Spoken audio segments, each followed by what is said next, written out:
All right, well, good afternoon and welcome everyone to the USDA Data Users Meeting. My name is Joe Parsons. I serve as Chair of the NASS Agricultural Statistics Board and Director of the Methodology Division, and will be serving as your moderator for this session today. We're glad you're on the call and look forward to a lively afternoon. We want to thank you for attending today's Data User Meeting. All of us appreciate the opportunity to receive feedback on our products and services and discuss recent and pending program changes. So we've made some changes to the format since the spring meeting. Since the agencies gave presentations on new and upcoming items this spring, we're not going to have formal presentations, but quickly get into the questions this afternoon after some brief introductions. So go ahead and start adding your questions to the Q&A box on your screen, and I'll talk a little more about that here in a minute. There are also going to be two 45-minute sessions after our main Q&A, so we can have some deeper dives into particular topics, and I'm sure some of our panelists will talk about some new items at their agencies. Each of the breakout sessions will have two choices. We're offering closed captioning for those of whom find it difficult to hear the exchanges. The closed captioning link was included in your registration confirmation email and in the agenda email to all registrants yesterday. We've also placed a link in the chat window. I will also mention that the session is being recorded and will be available on our website along with a transcript of all the questions and answers. If we run out of time to answer questions live, any remaining questions will be answered and included in the transcript. Back in the spring, we were very new with all of this, and although I think probably everybody feels like they've been on 1,000 Zoom, Teams, WebEx meetings since March, the possibility of a technological glitch is always out there.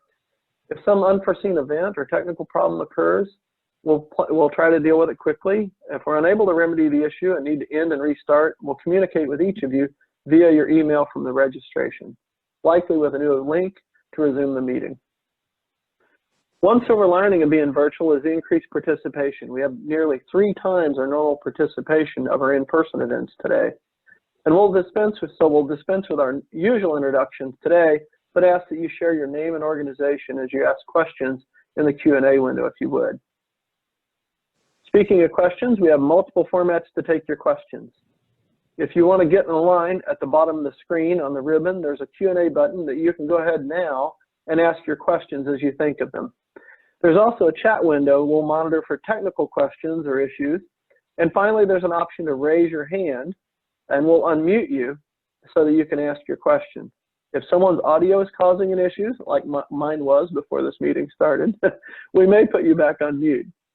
If you're having difficulty, you may also email Marissa or Lakia at the emails shown on the screen. I think they're on the screen, or will be on the screen. They'll be helping me monitor all of these streams. By the way, if you have a colleague that would like to join at the last minute, Marissa or Lakia can help with that. As I open the meeting today, I'd like to take a minute to acknowledge the coronavirus situation and share some operational information NASS has on the topic. The health and safety of our employees, enumerators, and respondents remain our first priority. We've stopped in-person data collection for now and strongly encourage farmers and ranchers to respond online. All reports remain on schedule with nearly 300 reports successfully issued since the start of the pandemic. As always, we announce any changes to our publication schedule, if there are any, as quickly as possible by news release, our website, and on Twitter. NASS has a series of questions and answers regarding COVID-19 at usda.gov/coronavirus, across a host of topics and agencies. I should say USDA has a series of questions and answers. Your question may have already been addressed on that Q&A on that website. As such, we will not be addressing coronavirus questions in this forum, but rather focused on data and statistical programs. Although they're not making formal remarks, I want to share that we have Mike Connor with the Petroleum and Biofuel Statistics team with the Energy Information Administration, staff from Statistics Canada, and INEGI Mexico are all with us online today. If you have questions that deal with biofuels or ag statistics across North America, we may be able to get some insight from these guests. I'll have our panel members introduce themselves in a moment, but before we get there, I'd like to share that we have a couple of distinguished guests with us today that are new to their USDA roles. Dr. Spiro Stefanou, many of you know Spiro from his distinguished career in ag economics. Dr. Stefanou joined ERS earlier this summer as agency administrator. We also are pleased to have Dr. Cindy Nickerson, USDA's chief economist, joining us today. Cindy was a senior leader at ERS prior to joining the Office of the Chief Economist. So, for each of our panelists, I ask that you introduce yourself, share the mission of your agency, and briefly describe your role, and also introduce any team members that will be helping you answer questions today. With that, I'm going to turn it over to Mike Lynch at AMS. Thank you, Joe. Welcome, everybody. Glad to be here. I am Mike Lynch. I'm the director of the Livestock, Poultry, and Grain Market News Division of the Agricultural Marketing Service. Our mission for AMS is to facilitate the competitive and efficient marketing of agricultural products.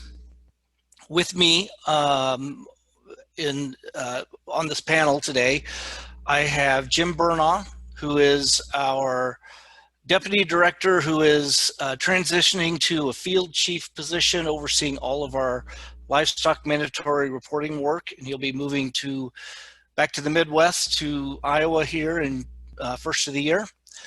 Russ Travalut is our field chief over all of our voluntary reporting activities, and he's based in St. Joseph, Missouri. I have Jason Carwall. He is the system owner of our new MARS, My Market News system, that we've been developing and rolling out the last couple of years. Michael Jeter is one of our assistants to the director, and he is critical to helping translate a lot of the technical needs with our functional reporting needs as we build out our MARS system. John Gallagher is our deputy director for our division. Janet Linder is the deputy director for Dairy Market News, and she's in Madison, Wisconsin. And lastly, I have Lori Warren Cashman, who is the branch chief of the Dairy Market News, Dairy Programs Market Information Branch, and she oversees the mandatory price reporting system for dairy. Thanks, Mike. I guess we'll move on to Kelly McGuire at ERS. Everyone, good afternoon. I'm Kelly McGuire. I am the Assistant Administrator at USDA's Economic Research Service. And in that role, I serve as the agency's Chief Data Officer, which is relevant for what we're going to be discussing here today. For those of you who are unfamiliar with ERS, we are the second federal statistical agency at USDA alongside NASS. USDA has two federal statistical agencies, and ERS is one of them. And our mission is to conduct high quality, objective, timely, and relevant economic research to inform public and private decision making. So we work in all aspects of the agricultural sector, including food, the environment, rural development, trade, markets, and such. And we deliver our research via reports, ERS reports, of which many of you are probably familiar with, as well as a variety of different data products that we update regularly and are available on our website. I look forward to the discussions today. Dr. Stefano will be helping me answer any questions for ERS. So thank you. Okay, great. And we'll go to Patrick then. Good afternoon, everyone. Happy to be here with you this afternoon. My name is Patrick Packnett. I'm the Deputy Administrator of the Global Market Analysis Program area within FAS. Of course, our mission in FAS is to enhance export opportunities for America's farmers and ranchers. We do this through our trade policy efforts, which aims to improve market access. We have market development programs, and of course, we have our market intelligence and analysis functions, which I oversee, and are including our work with the WASDE, as well as a number of commodity reports that we issue out of FAS. We also do a lot of analytical support for our trade policy functions, as well as the market development and food assistance programs that we have in FAS. I have a number of staff on the line for my team that's here with me today. I'll just introduce them very briefly. We have Amy Harding, who is our lead analyst in our export sales reporting team. Ivan Lee, who is one of our experts on GATS. We have Ron France and Bob Tetrolt, who are in our production estimates division, representing that group. We have Yoon-hee Mackey, who's our grains analyst, Bill George, who's an oilseed analyst, Claire Musigum, who's our livestock analyst, James Johnson, who covers cotton. We have Lindsay Kaburka, who's the newest member of our management team in our commodity analysis division. And we have Jody Erickson, who is our reports officer for FAS. So we're all happy to be here with you and engage in Q&As later on.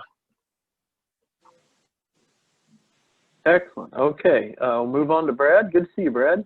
Hi, thank you. Hi, Brad Carmen, Assistant Deputy Administrator for Farm Programs, the Farm Service Agency. Our mission is to serve farmers, mostly through price support programs, income support, conservation programs, disaster programs. Two of the programs that we've most recently administered, MFP and CFAP. If you're not familiar with those acronyms, you can ask me some questions later. Thank you. Okay, we'll go on to Mark Jekanowski. All right, good afternoon, everyone. My name is Mark Jekanowski, and I'm the chairman of the World Agricultural Outlook Board. The World Board, we have a very straightforward mission, and that is to put together and release the WASDE report each month. And I'm joined today by the commodity chairs responsible for each of those balance sheets. And that would include Mike Jewison for feed grains, Keith Menzie, oil seeds, Mark Simone, who covers wheat and rice, Steve McDonald, who covers cotton, Shale Shagum, who covers livestock. And I'm also joined by my deputy chairman, Bill Chambers, and our chief meteorologist, Mark Brusberg. Happy to take your questions later. Excellent, Mark. Thank you. Now, I don't see him on my screen, but I think he must be on the next screen. Joe DeCampo from the Census Bureau.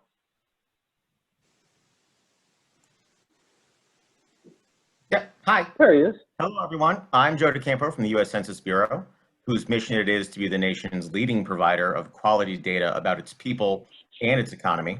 I work on the International Trade Program, but unlike my other colleagues here on the panel, I administrate nothing. But I do oversee foods and textiles. As always, I would like to thank USDA for inviting us to be a part of this panel, and I'm looking forward to a great discussion today. Thanks, Joe. All right, Mr. Karestas. Thanks, Joe. Good afternoon. My name is Dan Karestas. I'm the director of the Statistics Division at NASS. I also serve as the executive director of the Agricultural Statistics Board. This afternoon, to assist me with questions, I have Lance Honig, chief of our Crops Branch, Travis Averill, chief of the Livestock Branch, and Jody McDaniel, former chief of the Environmental Economics and Demographics Branch. Happy to announce that Jody is now the director of our Eastern Field Offices for NASS.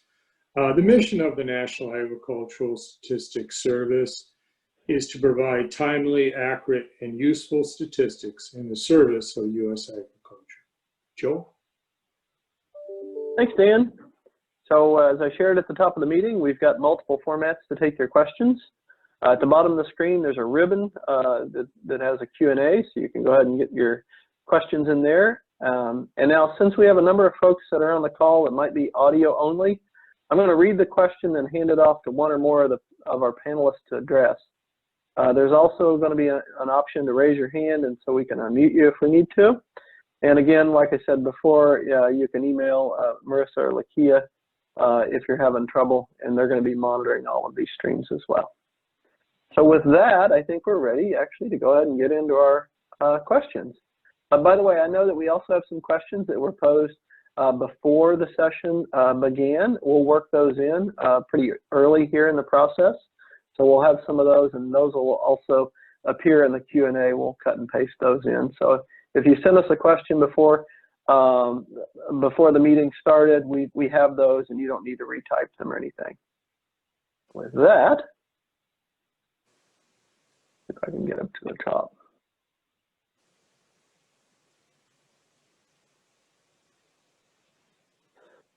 All right, first one's for you, Mark. I'm going to click on Answer Live here. When will historical WASDs be available in a database format? All right, thanks, Joe. And I knew this question was coming because, in fact, it came up in April too, and at that point, I said it was right around the corner.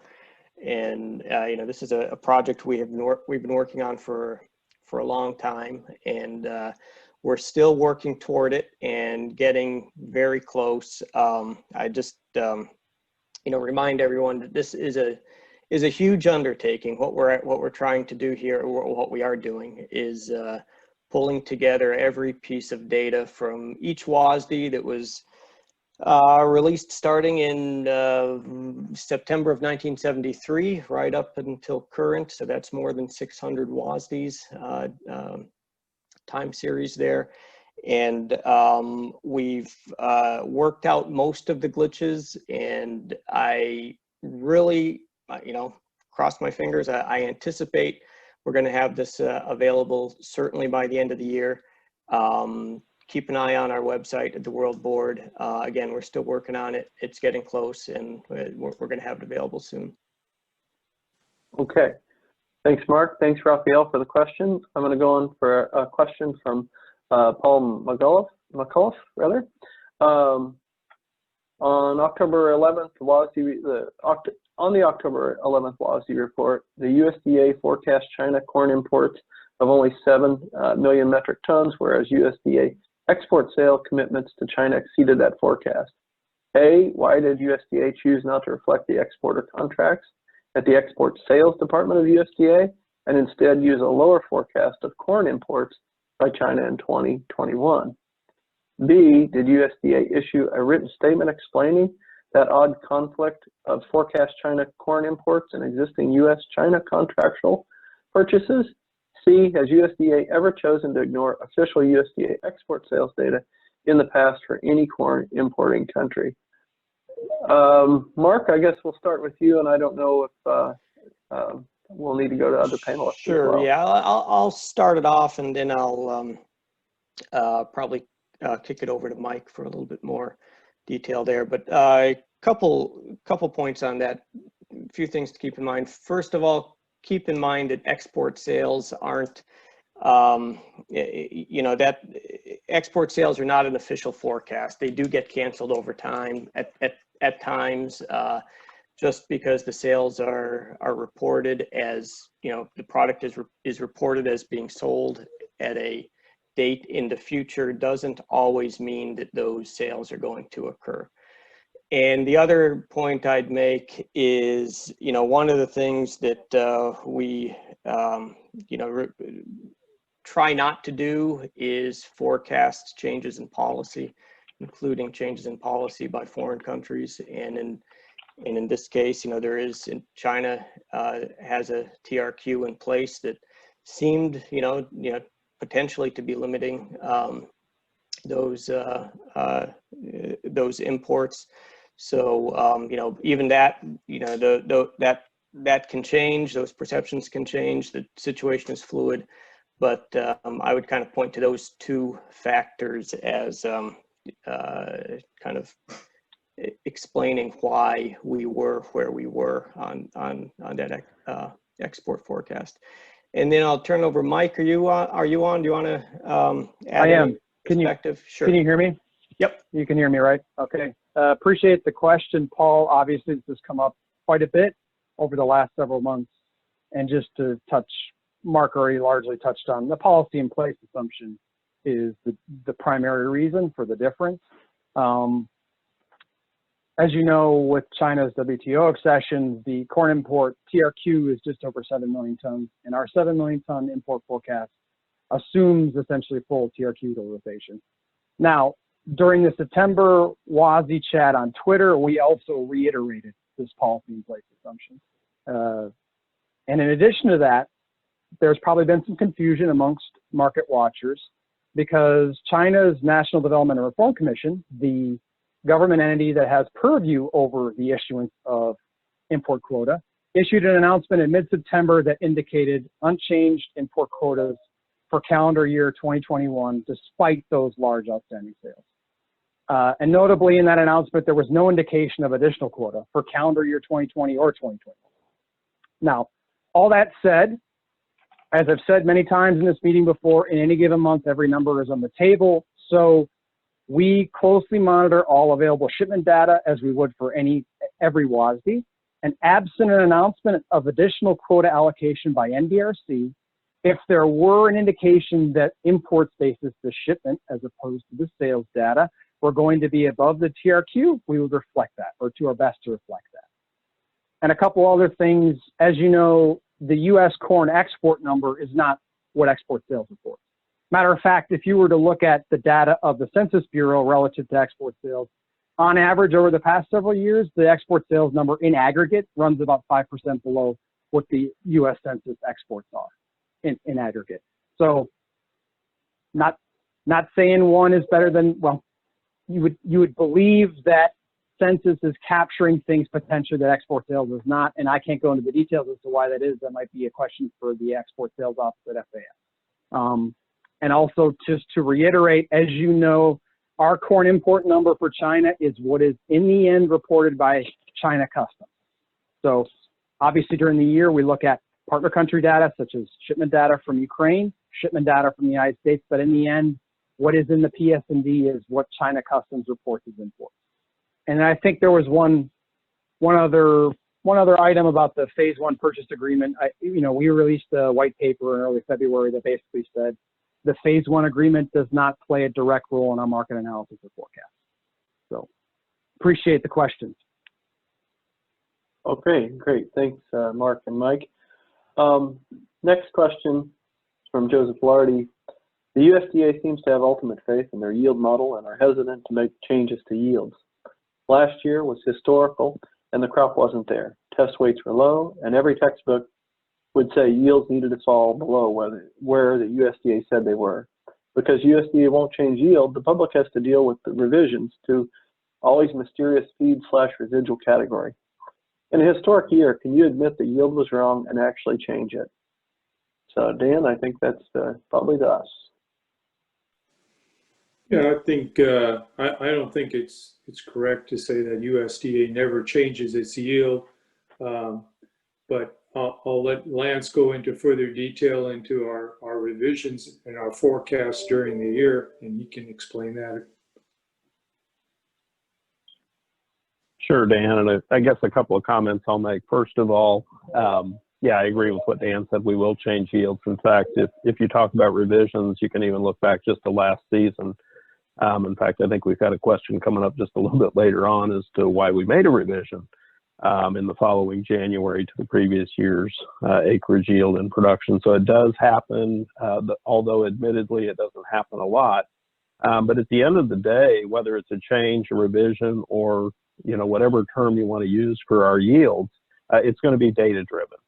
And so, if the question is looking at, outside components, you feel like the yield should be different, that's one thing, but our task is to estimate yield based on all the data that we have. And so the data that we have for last season didn't indicate that we needed to make a revision to yield. And so that's why this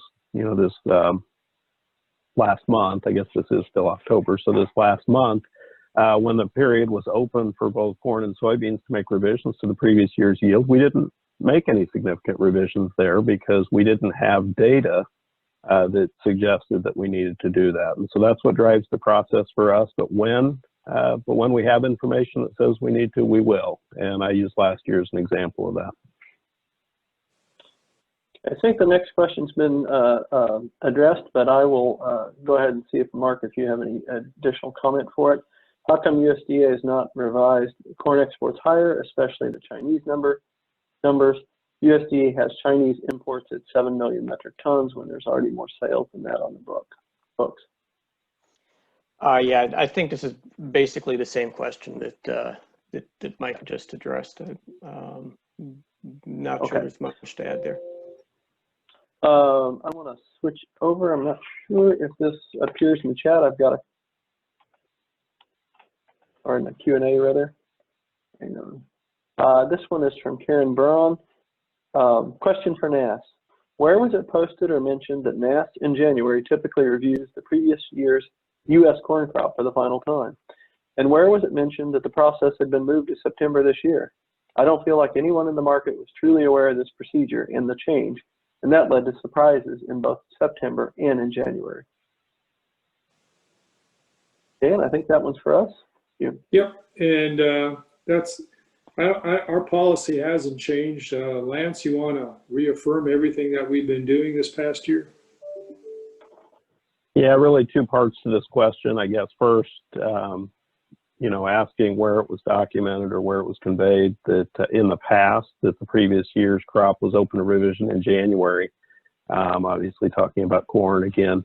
So that practice has been in place for as long as I can remember, actually. The best place I know to find it would be in our guide to products and services that we issue each year. It's posted on our website. It kind of lays out just brief details on everything that we do throughout the season. Each report's listed in there and tells you what components are open to, you know, be published or to be have estimates changed or republished in there.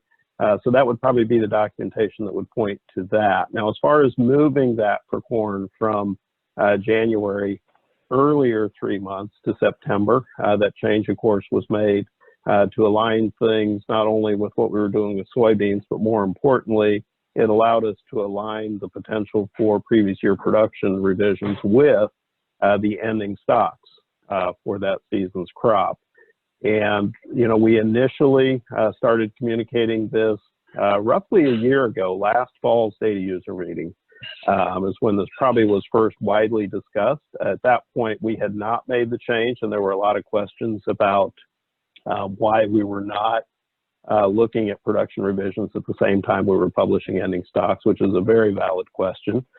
We talked about it again this spring in the most recent data users meeting, and then I've talked about it in many, many venues in the time frame in between there, whether it was meetings, various media outlets, things of that nature. So we did communicate it in a lot of different ways over the course of about a year. I was aware about the afternoon before the reports came out at the end of September that it sounded like there might be some confusion out there, but again, we tried to communicate it in as many ways and formats as we could over a long period of time. And obviously, you know, based on some of the confusion that was there, we probably need to look and see if there are other ways that maybe we could have communicated that for similar decisions to get made in the future. Great, thank you for that, Lance. Second question from Karen. Question for World Ag Outlook Board / NASS.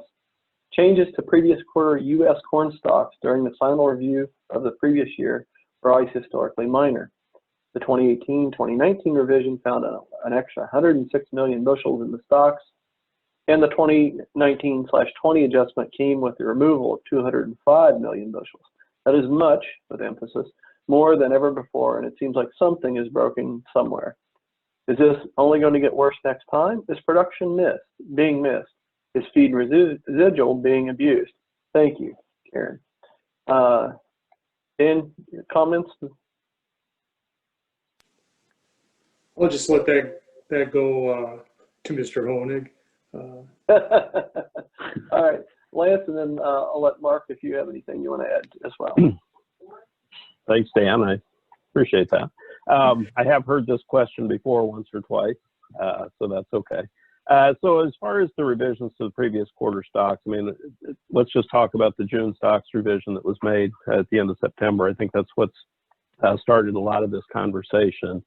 And so the reality is that every indication that we get, whether it's stocks, acres, yield, production, there's always somewhat of a range around those indications, and therefore the estimates can be adjusted a little bit within that range. And one of the things that can cause you to reevaluate exactly where that estimate was is future information that you collect. And so in the case of stocks, when you get that following quarter information, in addition to get a measure of the stocks, we get a measure of the disappearance between June and September in this case. And we get some additional information at the end of September for the entire marketing year. And so as we looked at all of that information and looked back at June, it became fairly apparent to us in looking at some of those relationships, both in terms of disappearance and feed and residual, although just to be clear, we don't set a feed and residual number, and we did not have a feed and residual target in mind. However, when we looked at the relationships that existed with the new information in September,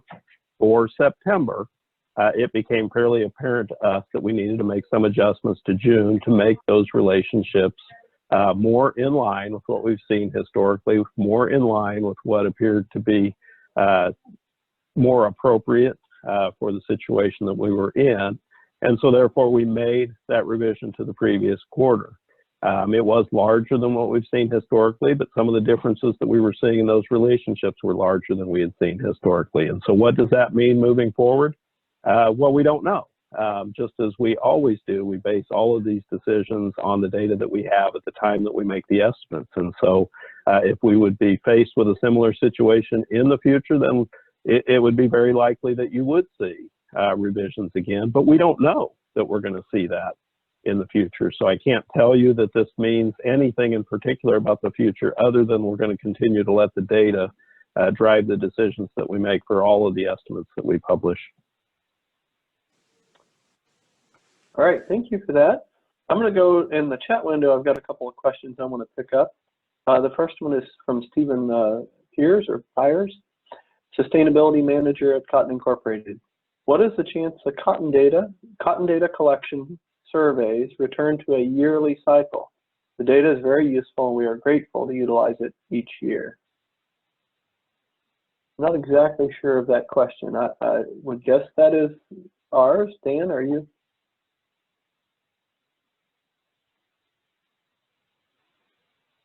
I think we need a little clarification on that one, Joe, because I don't think that is a NASS question, but maybe I'm mistaken. Right.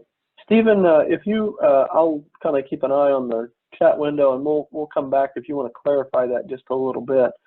And if necessary, you're welcome to reach out to us individually if it is NASS, and we'll try to address it. We do have a whole program around cotton. So the next question that's also in the chat is from Sadru Dada to all panelists. But although I think, Mark, you probably have the most equity in this. When was the last WASDE report issued on tree nuts? I'll go to Mark Jekanowski and then maybe over to Kelly after that. The WASDE has never included any of the specialty crops. So you might be asking about outlook reports on the outlook report on fruit and tree nuts, and that would be an ERS question. So I'd kick it over there. Sure. Yes. So if you are asking about the outlook report, the last outlook report on the fruit and tree nuts was issued in March of this past year. And that's available on the ERS website under our publications, or if you just search for fruit and tree nuts outlook, that will pop up. Okay, great, thanks. We'll move back to the Q&A window. This question's from Todd Presler. Enjoy the APIs you've created over the last few years. However, it'd be great if there was a common approach across agencies, or would all got through a common API. Dan, I think I'm going to start with you because we've been talking a lot about APIs, but some of the other panelists may want to chip in as well. Yeah, this is actually a very timely question for NASS. We're working on redoing our quick stats database that's out there, and it's a big project, and it's going to take us a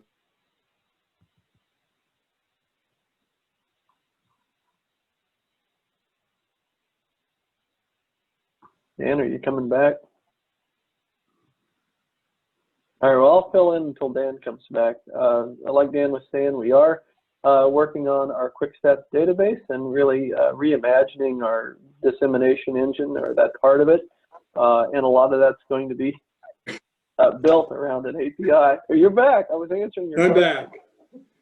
Okay. Go ahead, Joe. Well, well, anyway, we're very excited about that, and really that application programming interface is what we're going to build our modernization around. It is our intention to use USDA's data lake or EDAP system to put that out. That is a system that, or an environment rather, that I suspect others will ultimately wind up making some use of as well. So I can't claim that we'll necessarily all have a common API, but that is something within the chief data officer community that we have.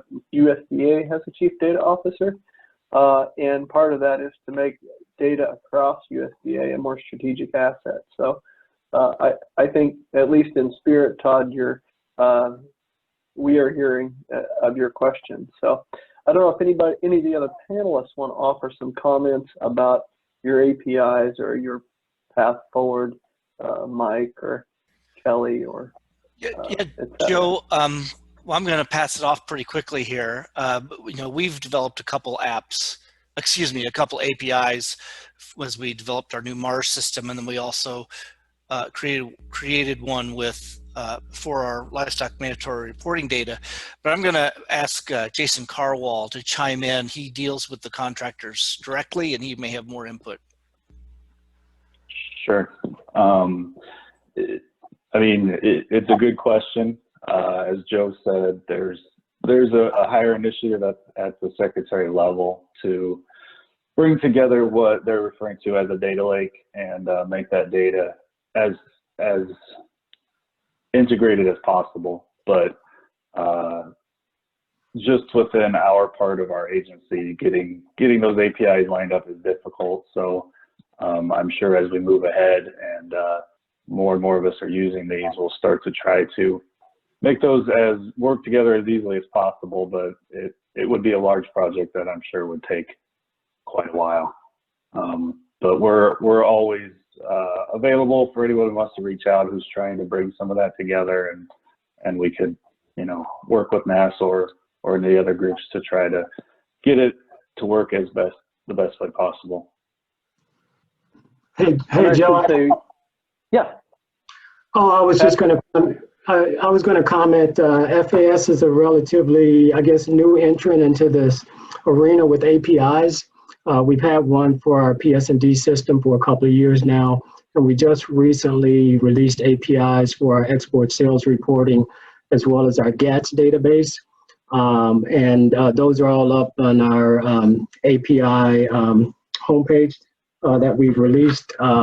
So I guess in the future, we're going to be happy to participate in any USDA effort to try to put these in a standardized place and format. But I think right now we're just happy to have these up, and they're getting very good use right now. So. Excellent. Thanks, Patrick. I would say that you'll hear more from us about QuickStats modernization and sort of what our plans and such are as we have something directly to be able to show you. And I know that we've been reaching out to a few of our data users to get some input as well. So more to come. I'm going to move on to a question from Bill Lapp.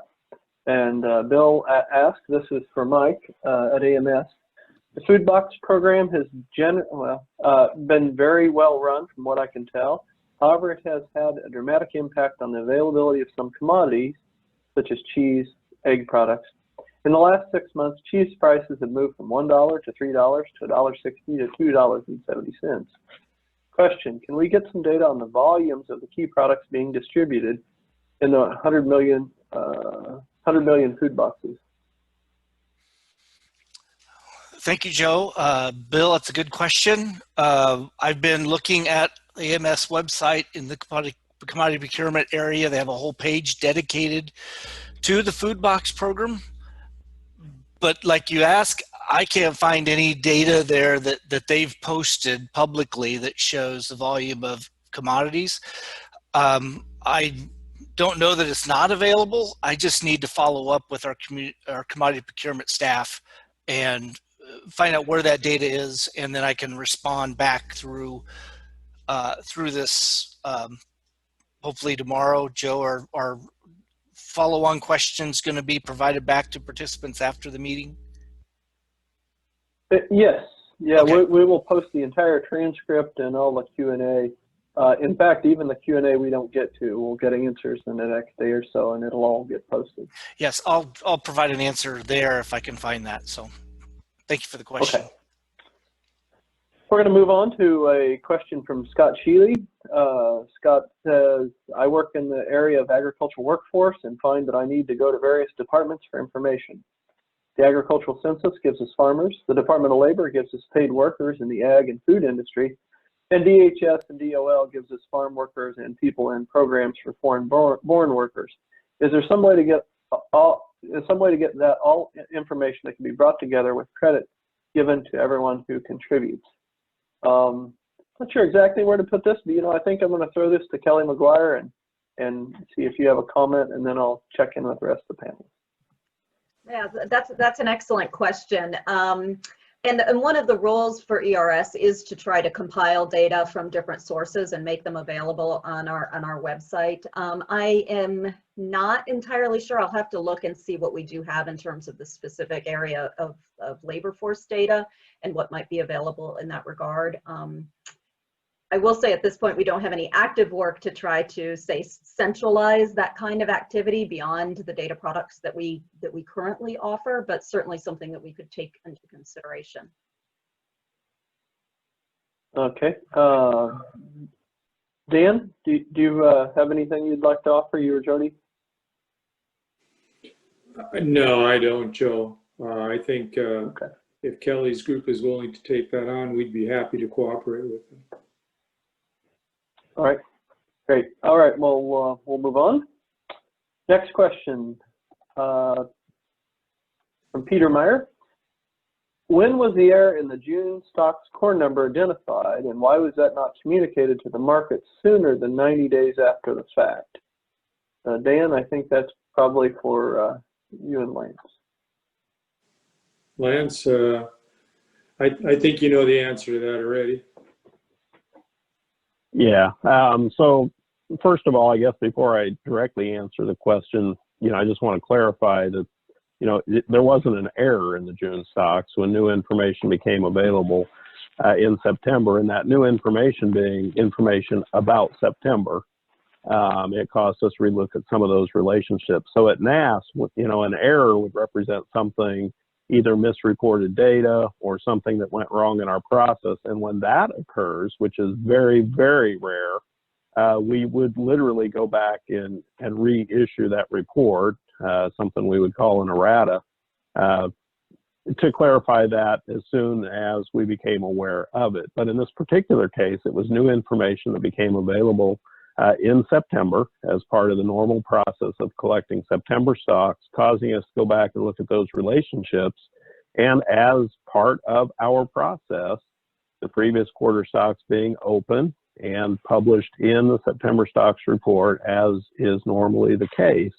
That's why that occurred in the time frame that it did and not earlier, because there was no error earlier on that was discovered, and we did not withhold any information. It was just all part of the normal process in evaluating previous data as we moved through the stock season. Okay, thank you for that. I'm going to move on to a question from Sam Funk at the Iowa Farm Bureau Federation. Good to hear from you, Sam. USDA reports have referenced the Global Trade Atlas, GTA, source for exports and imports in other markets, which is very important as we seek to consider timely export competition and global trade. There have been multiple times in years gone by when we try to get more information in collaborative systems among many other nations. Will we ever be able to provide this information, as in the GTA, to provide global trade analytics on a timely basis for market transparency in a publicly available and free basis, given the need for export understanding in the trade paradigm? I'm going to go, well, Mark, do you have a comment on that? And then I can see maybe if Patrick has a comment. I think this probably falls more into Patrick's area. So I'd let him take the lead on that. So Joe, if I understand correctly, they're talking about the Global Trade Atlas, which is a commercial source of international trade data that's provided by private firms on a subscription basis. There are at least 3 companies out there that I'm aware of that purchase and compile and make that information available through their own databases. We subscribe to one of them for our analytical purposes at USDA. We don't have or access to or ability to provide that information free as a free service to the public, but it is available commercially. Okay, and there's no intention to get into that business, as it were, for FAS, I would assume. I think that's Dan's question.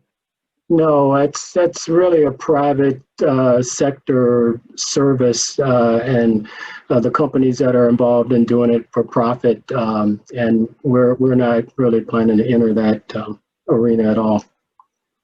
Okay. All right, excellent. I'm going to move on to a question from Jerry Goodell. Hey, Jerry. The USDA's quarterly corn stocks have had higher volatility and correction in the past 2 years versus the last 7-8 years. Any reasons or ideas for improvement of this highly important quarterly report? Lance, I'm going to go straight to you. We've had a number of conversations about this topic. We have, and so, you know, specifically, no, we don't know exactly why there's been more volatility in the last couple of seasons, but it's something that's also of concern to us. So it is a topic that we have discussed within NASS. We're in the process of, just as we do for all of our programs, when the need arises or just on a frequent basis anyway, just re-stepping back through all the process to see if perhaps, you know, anything has changed across just the industry in general that means we need to, you know, make any modifications to how we collect the information, how we ask the questions, to all the way through to how we evaluate the data. Something we would typically do, but anytime we see something out of the ordinary like we've seen the last couple of seasons, it does make us look just a little bit closer at the processes and procedures. We haven't changed anything in our procedures, and so, you know, nothing's broken in terms of something that we did that's out of the ordinary on our side of the house, but that doesn't mean that we can't make improvements. It doesn't mean that we can't try to find ways to ensure that everything that we're collecting is being reported the way we expect it to be reported. But as of right now, we're not aware of any particular reason in the process that would cause that to happen, but we'll continue to dig in and just make sure, just as we would in any other program, that everything is being run as well as it can be and as current based on where the industry's at. All right, thank you for that. I'm going to move on to the next question. This is from Joe Kleinman. Joe writes, one of the biggest challenges I face as a data user when using data from multiple USDA agencies is a lack of standardization of metadata between agencies. This comes up with commodity names and geographic references very often. For example, FAS export sales data uses non-standard country names, and FSA crop area data has issues with county and state FIPS information. What steps are you taking to standardize metadata within and across agencies? Well, our mission area chief data officer would love this question. All right, let's see. I'm going to start with Patrick, and then we'll get Brad in and see if others have comments. Well, Joe, I think that's a good question, and I think it's probably an area, as you mentioned, that our chief data officer would be very interested in as FAS sort of, USDA sort of advances this mission around data and standardization. You know, we have metadata obviously for all of the FAS data sources, but I'm not aware of any real effort to work across USDA agencies to standardize the metadata. Brad? I'm sorry, Joe, I want to make sure I understand the question. Can you repeat it? Yeah, sure. One of the biggest challenges I face as a data user when using data from multiple USDA agencies is the lack of standardization of metadata between agencies. This comes up with commodity names and geographic references very often. For example, FAS export sales data uses non-standard country names, and FSA crop area data has issues with county and state FIPS information. What steps are you taking to standardize metadata within and across agency? We use the NIST FIPS standards at NASS. I don't know. Brad? So I can answer that latter part on the FIPS. So for the most part, we use FIPS, the standard FIPS codes. but some of our county offices are, some of our counties are split. So we have 2 county offices in 1 county. When we have that, we have to create a FIPS code. So, but that's, I don't even know if we have a dozen of those in the US. Other than that, they are standard FIPS codes. But you do bring up the point about commodity codes, for example, being different commodity codes, commodity names, are different across the agencies. I'm more familiar with, the compatibility or incompatibility between FSA and RMA because we're under the same mission area. So we do have different commodity codes for valid reasons internally, right? It doesn't help the user because they don't know our reasons, but often when that occurs, we do have a crosswalk to get from our data to RMA data. So, and again, I'm not sure that's publicly available because a lot of that data that when we talk back and forth between the 2 agencies, we're at the producer level. And because of privacy issues, we don't share those. To the extent that if you're looking at, say aggregated data, and to the extent that we do not have, we're not compatible, we can probably share with you a crosswalk that will help you. Thank you, Joe. Okay. Thank you. I'm going to move on. I don't know who asked this question because I know Patricia cut it in for me, so it may have been raised before the meeting. On Friday, October 23rd, the USDA USTR released an interim report emphasizing record China commitments of corn, beef, pork, and soybeans from the U.S. that failed to explain the remaining why the U.S.-China import forecast remains at the 7 million metric tons. Likely about 5 million metric tons below U.S. to China corn commitments and 9 million metric tons below world corn commitments to China. The interim report on October 23rd stated China has met 71% of its phase 1 ag purchase target. Phase 1 purchases are measured in terms of shipments, not sales. The interim report adds to the misleading comment by USDA on China corn imports. This was back to Paul's question. I'm not sure if there's anything new in that for you, Mark. If you have an additional comment, but it kind of goes. All right. Well, so we did already, I think, talk at some length about our September China corn export forecast. I'm not sure there's too much more to say about that. But I'd also just point out again, kind of reemphasize, Mike mentioned this specifically in his response that we don't consider the phase 1 purchase targets in our forecast. Our forecasts are still based on market conditions and sales and trade data to date. So phase 1 deal is independent of our forecasts, and beyond that, the report that came out from USTR last Friday. I don't have much to say about that. Maybe I'd kick it over to Patrick if he has any comments on that one. Yeah, Mark, only thing I would add is that, FAS was involved in helping to put that report together. The question mentioned sales. We are obviously using the sales as well as import and export data to try to get a bead on overall what we think is going to ship to China in 2020. So while sales don't really count, we are using them to try to forecast what will happen ultimately with actual trade. So we'll leave it at that. Okay, thanks for that. I'm going to move on and shift gears a little bit to horticulture. This one I think I'll let Dan take a shot at. How is NASS coming with the Census of Horticultural Specialties? What's the current anticipated release date? Marvin Miller at Ball had that question for you. Sure. We're working on both of those reports right now, both the Census of Hort and the floriculture crops. We plan on releasing those on December the 8th, both at the same time. Okay, I'm going to skip down here to a question from Tyler Cousins. The retail whole turkey price has not been released since February 2020. Why has this not been released, and are there plans to release this information? AMS?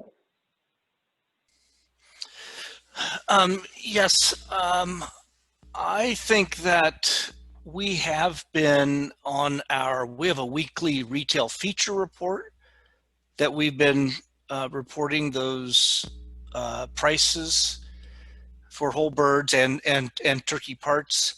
But this is, again, it's retail feature. I wonder if Tyler's question isn't for, I don't know if ERS, if they published any retail prices and had a retail turkey price or not. I wondered about that, okay.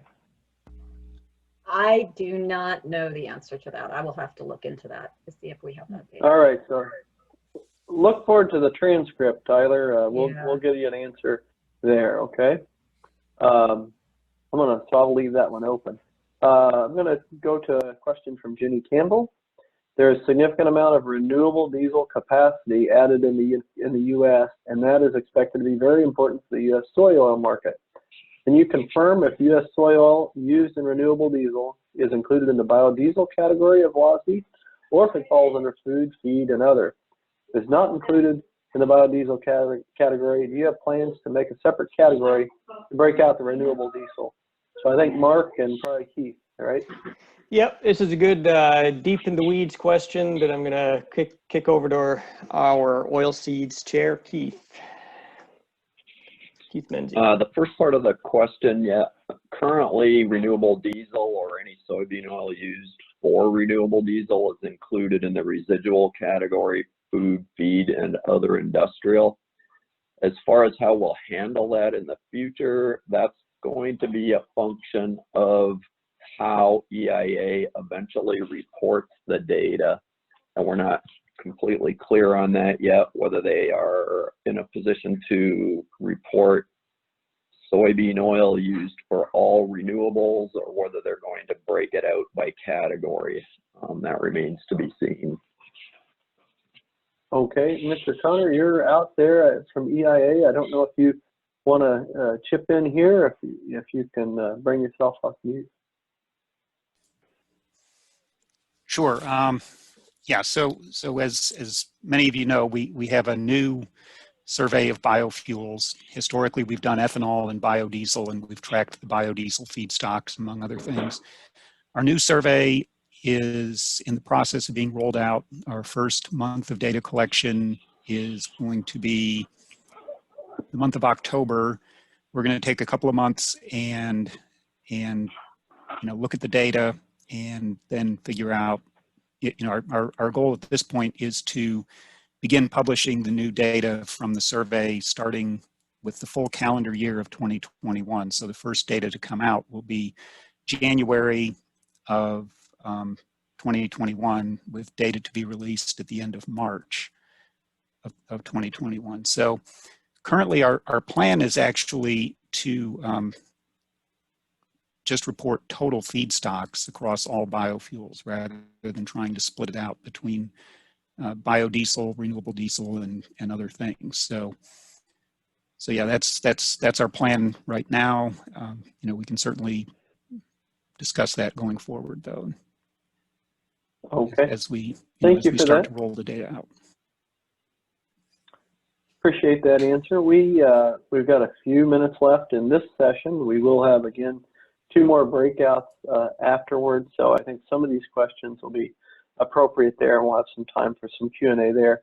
We'll have many questions that we're not going to get to in this session. I just want to remind you, we will get those answered, and we'll get them posted with the transcript, and we'll give all the registrants a link to that, to the full set of Q&A if we don't get to yours in this session now or in the breakout sessions.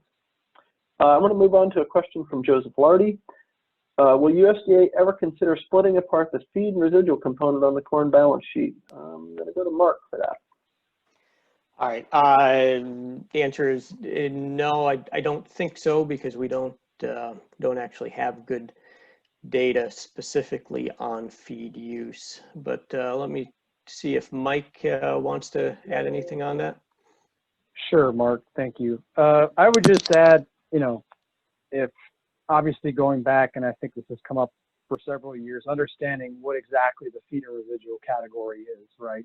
On the supply side of the balance sheet, you have the area harvested times the yield and the beginning stocks from the prior year, which make up the supply side.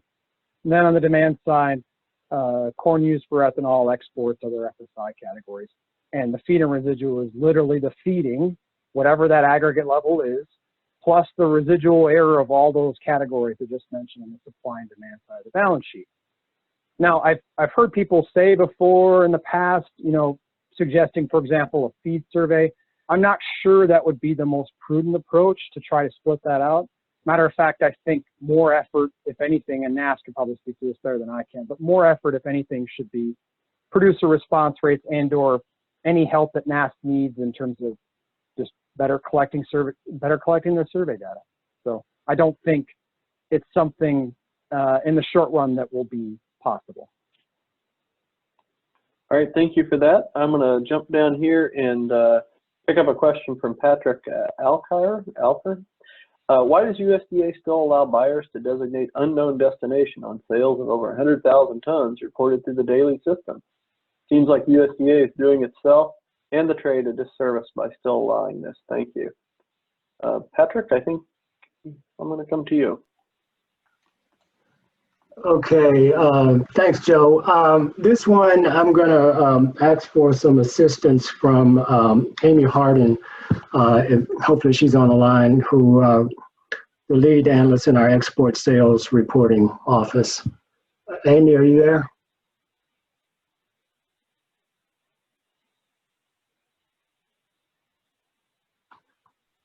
Sorry, I'm sorry. I was trying to get myself unmuted and my video going there. It's in our regulations that if a reporting exporter does not know the country of destination at the time the sale is made, they can report it as unknown destinations. We don't, discriminate on the amount of tonnage that the sale is for. So they are allowed to do that, and until we change our regulations, the exporters can continue doing that. Thanks, Amy. Let's see.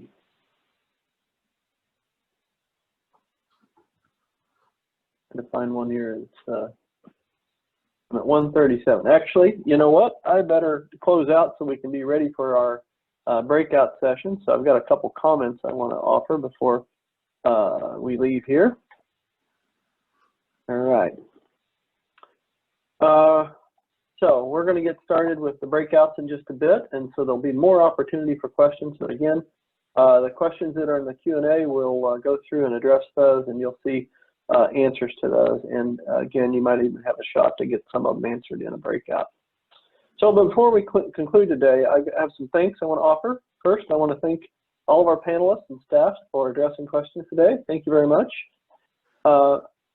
And I want to appreciate their willingness to be flexible and share updates on their programs at work.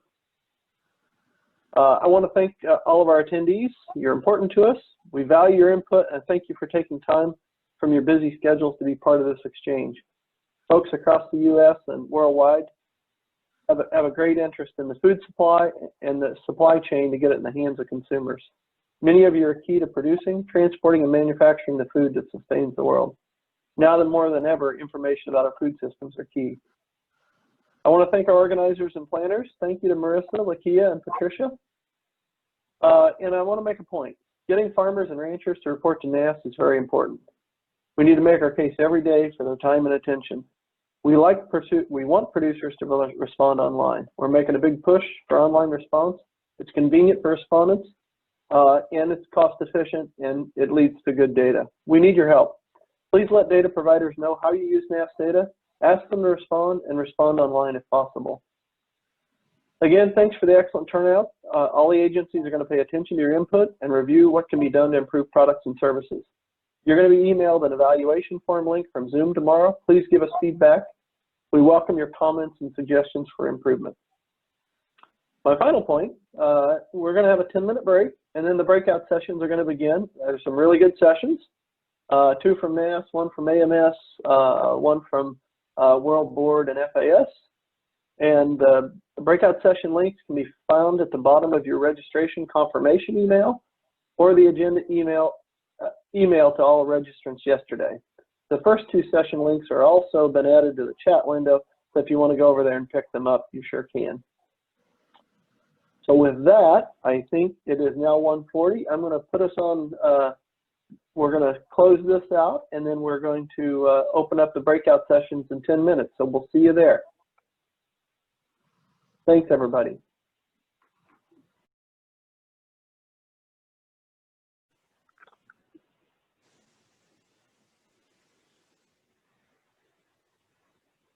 Well, it is 1:50, so I think we're going to go ahead and start.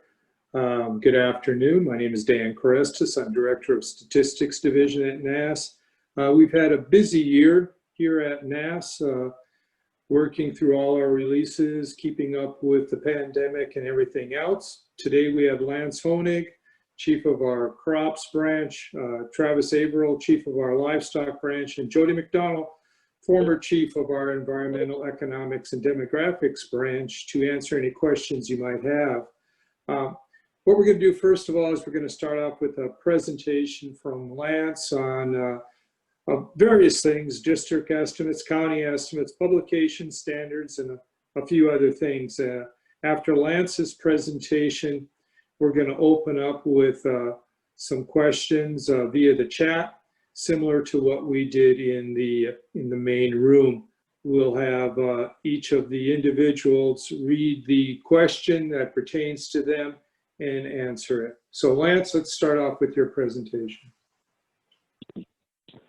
All right, thanks, Dan, and welcome to everybody. Appreciate you joining us this afternoon. I've got a few slides I want to run through this afternoon, highlighting some changes that we have made specifically to crops just over this last year, or in some cases really about to make. Really, it's going to be primarily focused on crop county estimates, because that's where most of the changes either have occurred or are occurring relative specifically to crops in this time frame.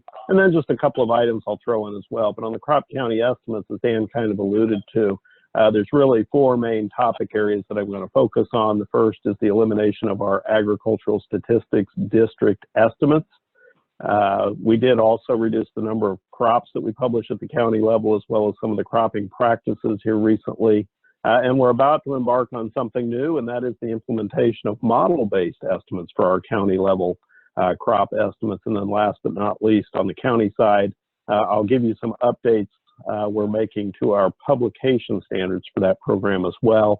And then just a couple of additional changes that we've already implemented back in June, we'll be implementing in the annual report, and that has to do with number of acres remaining to be planted, of course, in June, and then at the end of the season, the number of acres remaining to be harvested, and I'll touch on those at the end. But as I mentioned, I want to start things off talking about our county crop program, and the first topic is the elimination of the Ag Statistics District estimates. You know, this whole presentation will be kind of formatted in a why, when, how sort of approach. And this is a topic that's been going again for about a year. So hopefully this isn't new to most people, but in case it is, just a quick reminder, the main driver behind eliminating that level of estimates is to allow the publication of more county level estimates.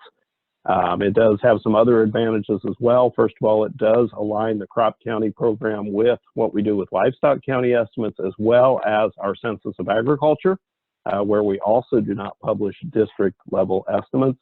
And then, you know, in many cases, those district boundaries can be a little bit arbitrary when it comes to cropping practices as well. So in many cases, a district estimate does not necessarily really represent anything terribly useful.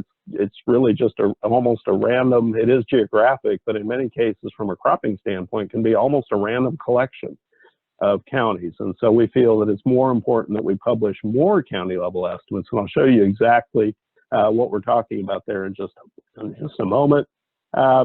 You know, something else you need to be aware of when we eliminate the district level estimates in our county program, it means no more in-season district forecasts. We didn't have too many of those. What we did were provided through external funding. But in any case, we can't publish forecasts at the district level during the season and then turn around at the end of the year and not publish those without running into some confidentiality or disclosure issues. And so that is just one of the consequences of eliminating that level of estimation at the end of the season. Timing-wise, that is effective with the 2020 crop year. So any of the county level statistics for the 2020 season and forward will not have district estimates included.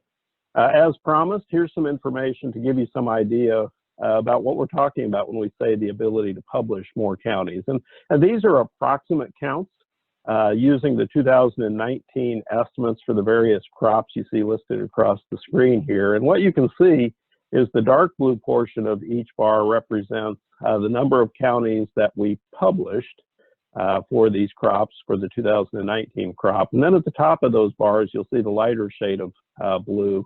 That indicates the additional counties that we would have been able to publish had we not had the restrictions of having district estimates in the mix as well. And the reason that this becomes an issue is because as long as you've got a district estimate in the mix, if you have a county that does not meet our standards and therefore cannot be published, you need to also not publish another county within that same district so that you cannot derive the county that did not meet the standards to start with. And so as long as we have district estimates, you've got to find what we would call a complementary suppression within any district that has a county that doesn't meet the standards. Now, by removing those district boundaries, we only need to have another county somewhere within that state. And so in most cases, we already have that because it's rare to not have more than one county within a state that doesn't meet the standards. And so effectively, by removing those boundaries, that's what allows us to publish more counties moving forward. You can see on the graphic that some crops are a little bit more impacted than others. In particular, if you're noticing that there's no additional coloring on the cotton bar, that'll become evident later in my presentation when I talk about the publication standards. It's because of some special rules that we already have in place for cotton anyway. The second topic that I wanted to touch on was the reduction of crops and practices for our county level program. And here the simple answer to the why on that is reduced funding. In addition to the money that NASS allocates to that directly, historically we have received some external funding to help support this program, beginning with the 2019 crop year. A significant amount of that externally provided funding was discontinued. And so as a result of less money to support the program, we had to produce less output. And so what we did was we eliminated a list of crops: dry edible beans, flaxseed, hay, potatoes, sugar beets, sugar cane, sunflower, and tobacco. And then additionally, we also eliminated any irrigated, non-irrigated practice estimates that we had been publishing for some of the crops in some of the states. As I mentioned, those changes effective with the 2019 crop year. So what that leaves us with in our federal county program is barley, corn, cotton, oats, peanuts, rice, sorghum, soybeans, and wheat. And in case you're wondering how reduced funding translates to fewer crops, by having fewer crops included, we can sample fewer producers when we're collecting the information to provide these estimates. And of course, data collection is a big part of the cost associated with gathering this information. And so by eliminating crops, we're able to reduce the sample size and therefore reduce the cost. This is probably one of the bigger topics that I wanted to touch on today, and that is beginning with the 2020 crop season. We are implementing model-based estimates for our county crop program. And there's really several reasons why we're doing this. Number one, we did engage with the National Academies of Sciences, Engineering, and Medicine a number of years back and asked them to put together a panel of experts to review our entire crop county estimating program. They did that. It's a fairly significant process over the course of several years, them gathering information, looking into how that all works and providing recommendations back to us.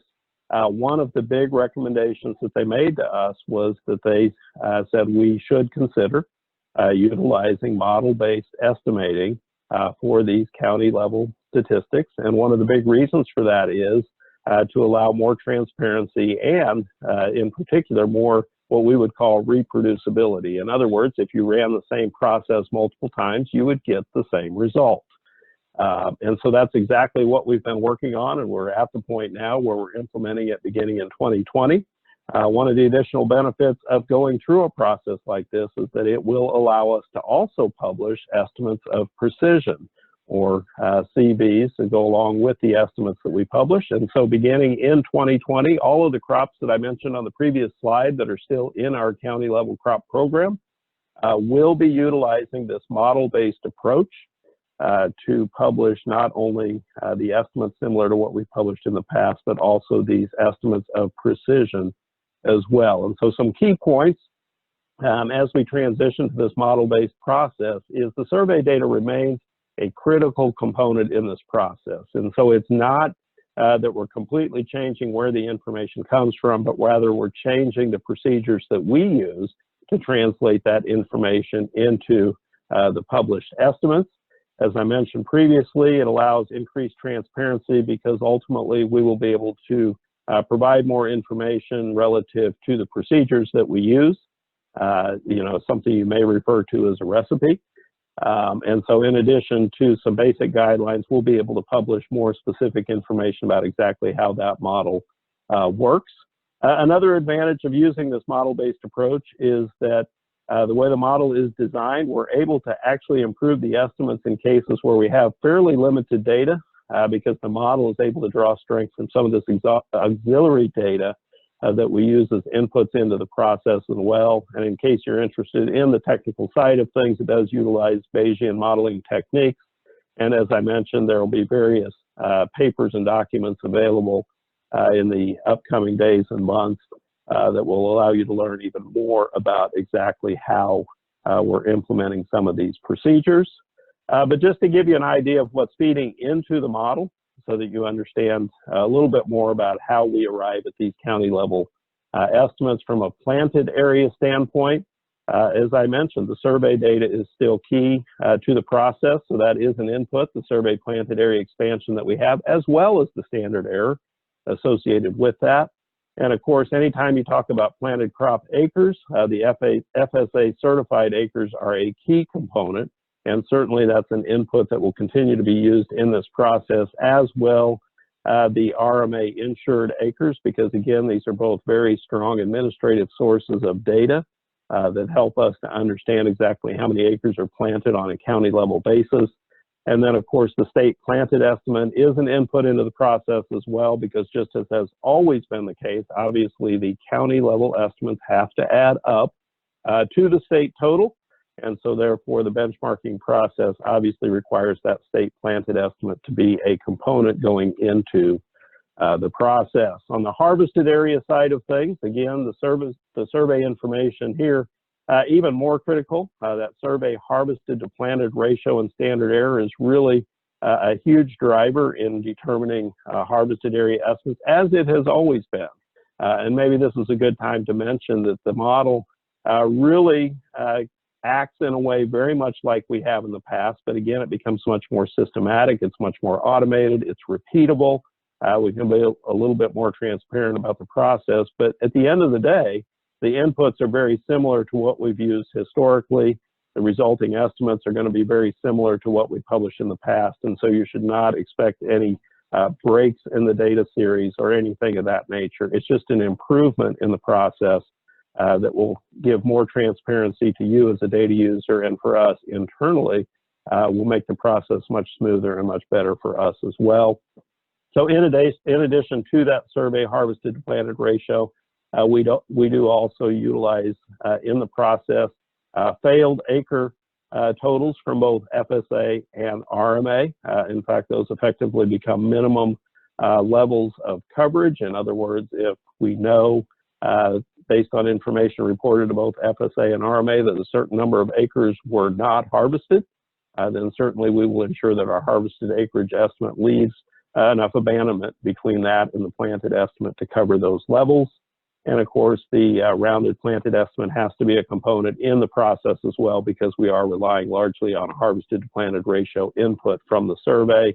And then just as I talked about with the planted side, these estimates have to add back up to the state total that's already been established and published, and therefore the state harvested estimate is a component in the model as well.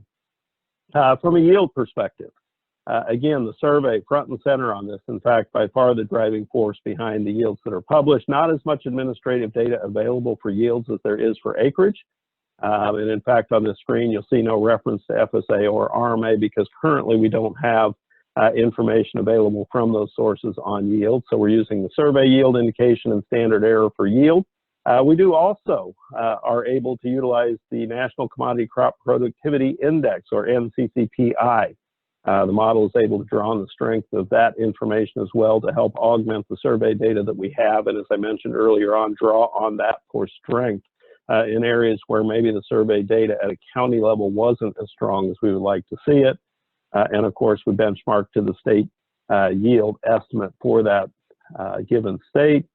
And I'll just throw in here, because the process that we use does involve setting acres and yield and then deriving production for a commodity like cotton, where we do have very strong administrative data that really equates to production. We use that as a covariate in the yield portion of the model. And so the cotton ginnings information, which of course is very, very complete information representative of production for cotton, we do pull that into the yield model that we're using to help ensure that it is providing as much information as we can possibly have.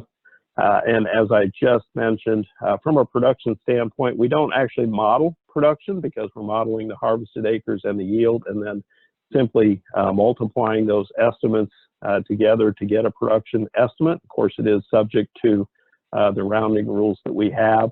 But I would point out, even though we're not specifically modeling the production, the modeling techniques that we're utilizing does still allow us to generate and publish a CV for production as well.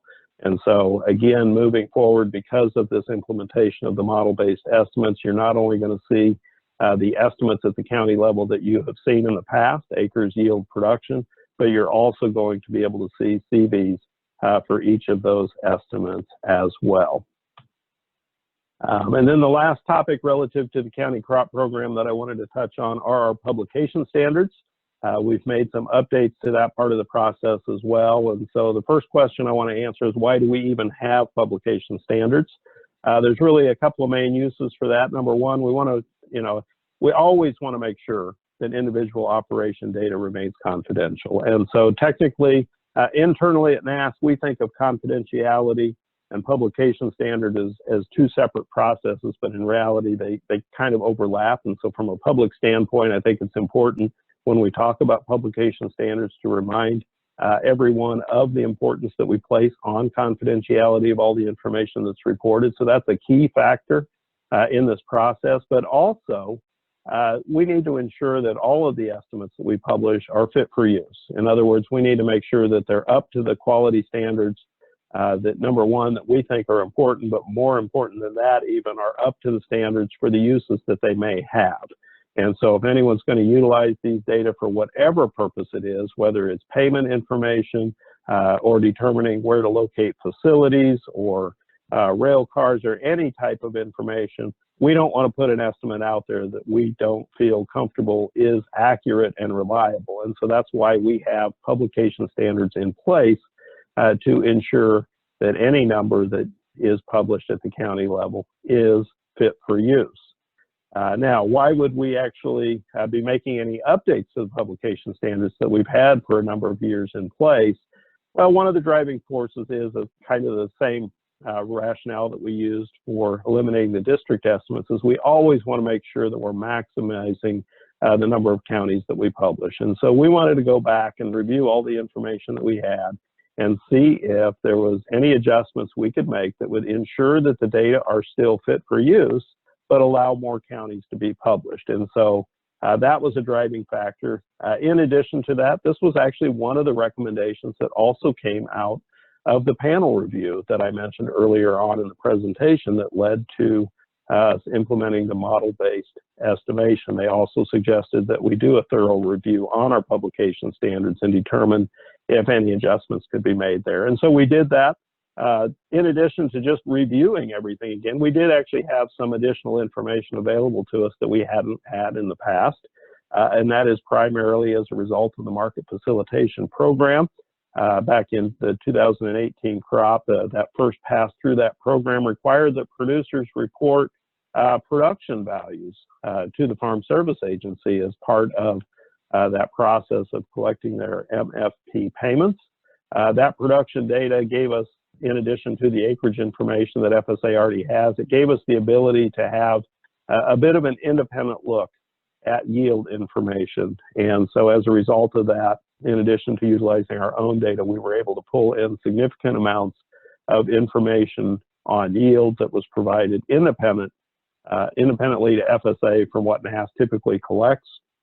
As a result, we were able to run hundreds and hundreds of simulations to determine the viability of various types of publication standards. And as a result, beginning with the 2020 crop year, as we implement the model-based estimates, we will also be making some adjustments to our publication standards. So just to quickly run you through what those publication standards look like. First of all, the confidentiality piece. No changes here, but just to remind folks that we have this in place, number one, to make sure that no individual's information is ever revealed. That is a hallmark of what we do, and by collecting information voluntarily from producers, that's a promise that we make to them. So as a result, it means that we've always got to have at least 3 positive reports of yield. If you have fewer than 3, then you run the risk of someone being able to learn something about an individual operations information. And so we always have to have 3 positive reports of yield. And then just as is the case with all of our programs, no single operation can represent too large a proportion of the total for the county. Again, we're not going to publish any information that could reveal anything specific about a particular producer. And as I mentioned, no change to these rules. That remains the same as it's been. The first change that I'll actually point out is for the county level crop statistics, we've always had a minimum acreage threshold as well. So historically, we had a rule that said we would not publish any county level statistics if the planted acreage was less than 500 acres.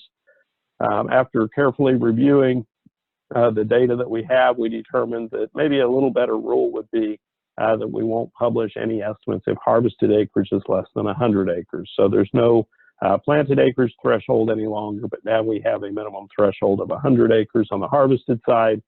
And of course, as acreage gets much smaller than that, it just becomes very troublesome to try to accurately measure any acreage or even more specifically yield at that level. And so that's why we have that rule in place. Getting on to the coverage piece, this is probably what we see most impactful as we evaluate these estimates. You see 3 bullet items listed under coverage. And of course, any one of these 3, if they're satisfied, means the estimate is able to be published. The top 2 items are the rules that we had in place previously. And so, as has been the case for many years, as long as we have 30 positive yield reports, then it meets our publication standard and it can be published. The second criteria that, again, has been an option for years is if the reported harvested acreage from the reports with positive production account for at least 25% of that acreage estimate, then we can publish the estimate. So in other words, the first 2 rules say if we have lots of reports, in this case 30, we feel that's enough information to deem that estimate as fit for use. Or if we don't have 30 reports, but the information that we collected represents at least 1/4 of the acreage within that county, then that provides suitable information as well to ensure that that estimate is accurate. But as I mentioned, we went back through and reviewed things at a much more granular level. incorporating that MFP data into the process as well. And what we determined is that there was also a middle ground in there. And that is that if we have at least 10 positive yield reports and the reported harvested acreage from those reports accounts for at least 10% of the estimate, then that also results in an estimate that's fit for use. So now you can have 30 positive yield reports, you can have 25% coverage on your acreage, or if you have a combination of at least 10 reports and 10% coverage on your acreage, so that is also suitable for publication. And as a result, well, I'll show you that in just a moment, but real quickly, I wanted to mention the last publication standard that we have, and there's no change here. Earlier on, I mentioned that there was a reason why you didn't see removing the districts as leading to more counties published for cotton, and that is because for cotton, we do have a special exception to our publication standards, and that is due to the fact that cotton ginnings information is so complete across the country that in any case for cotton where we have at least 5,000 bales produced, the previous coverage numbers that I mentioned do not have to be met in order for us to publish that estimate. I would point out, though, that the confidentiality rules certainly do still apply. So even if you've got more than 5,000 bales, if we don't have at least 3 reports, or if we have a particular operation that makes up too large a percentage, we still would not be able to publish that county for cotton either. And so with the change in these publication standards, just to give you some idea of what impact that is likely to have on the estimates that we publish, again, these are approximate counts using the 2019 estimates for the various crops listed in the graphic here. Again, the dark green bar represents the number of counties that were eligible to be published under the previous standards, and then the lighter colored bars at the top show you the additional counties that adding the 10 reports and 10% coverage rule would allow us to publish. Just to kind of point out, I've shown you 2 graphics like this. They are independent. And so the graphic at the beginning showed you the anticipated extra counties that we could publish just based on eliminating the district boundary requirements.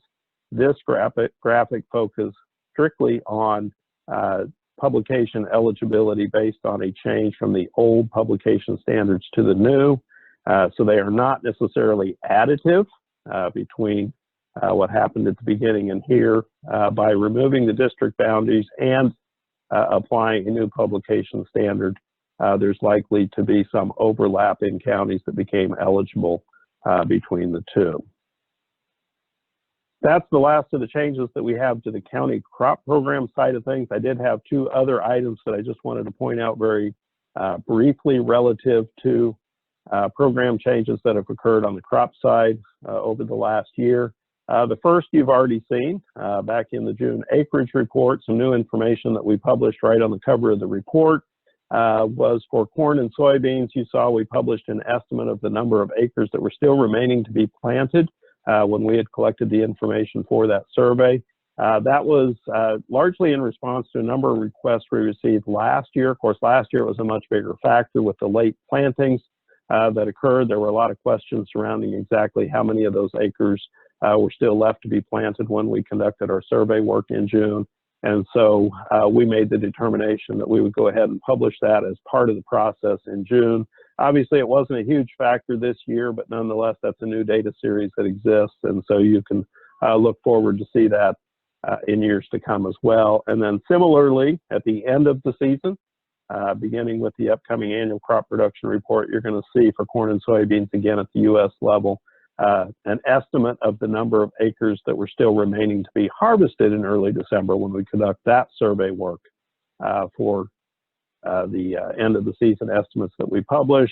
Again, you know, similar to what we talked about with the planted area, that's important information in this case, in particular in a year with late harvest, although that doesn't appear to be a big factor at this point in the season. You know, we want to make it part of the process so that everything is there, whether we're having a late year or not, so that we don't have to determine at the last minute whether it's necessary. And also it'll give you a frame of reference in the years when maybe it is a bigger factor. So those are 2 new pieces of information that we're providing from a crop perspective, largely in response to requests we've gotten from the data user community. We do try to provide any additional information that can be helpful when it's feasible for us to do that, and these are just two examples of where we were able to do that. So that's effectively the end of the slides that I have for you. Anytime I give a presentation, I try to remind folks of another way you can interact with us on an ongoing basis to get your questions answered is through our monthly Stat Chat series. So if you are a Twitter user or have interest in being a Twitter user after all the major crop reports, you can find me out on Twitter at 1 o'clock Eastern time, just as you'll be able to do on November 10th following the crop production report, and I'll be there to answer any questions that you have specifically about those reports. So that is the last slide that I have, and I'm going to stop sharing my screen here so that I can actually see the Q&A window or stat chat window as well to see if there's any questions that folks want to ask.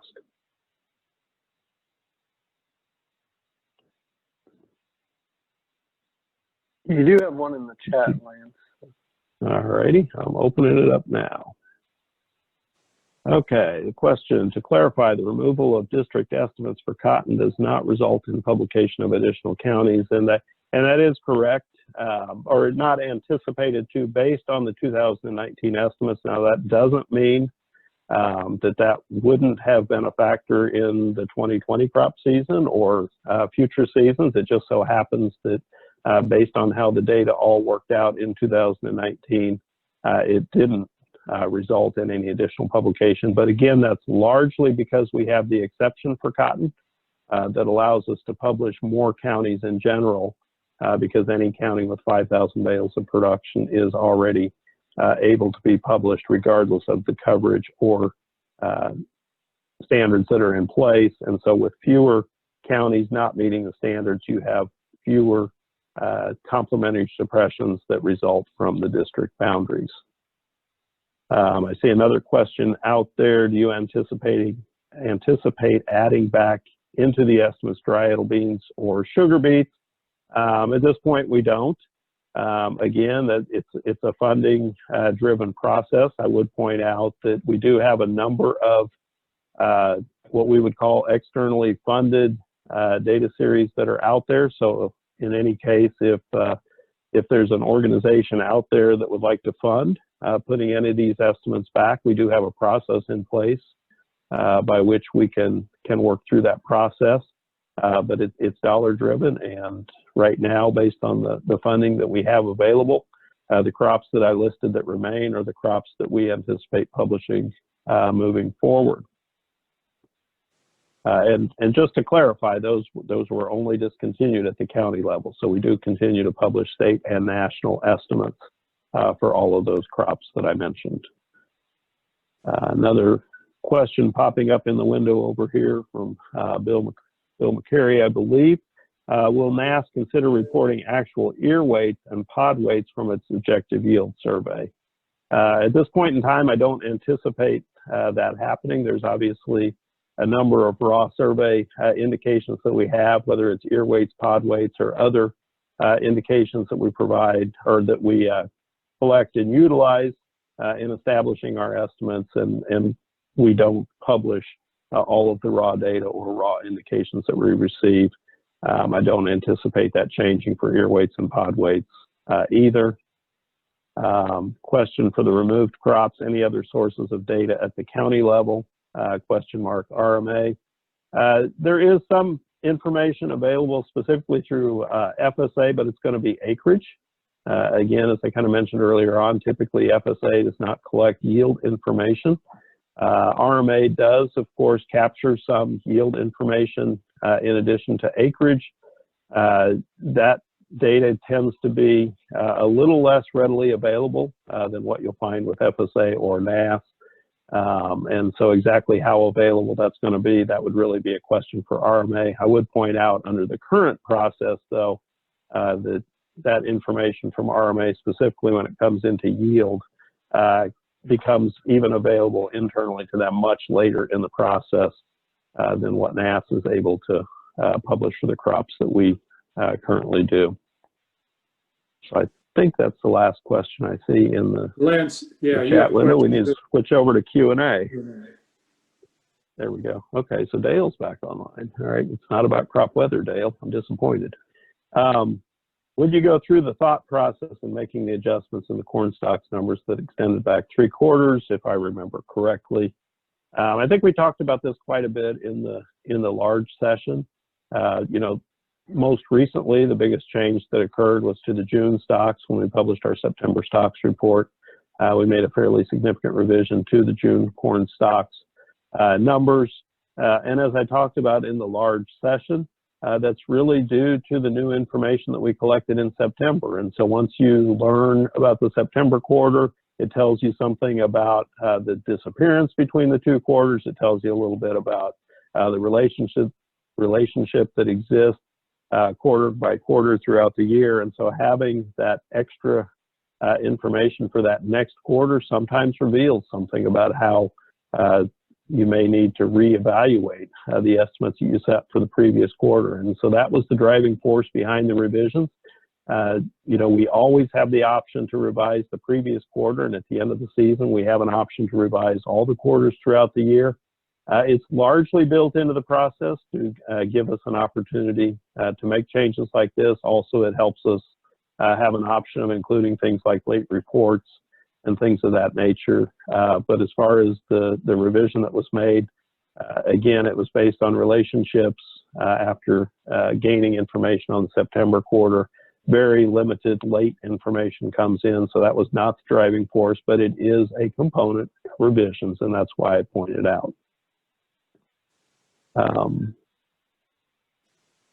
Next question, when you report non-harvested acreages, do you ever report reasons? For example, natural disasters in certain states, drought issues, floods, etc. in the commentary.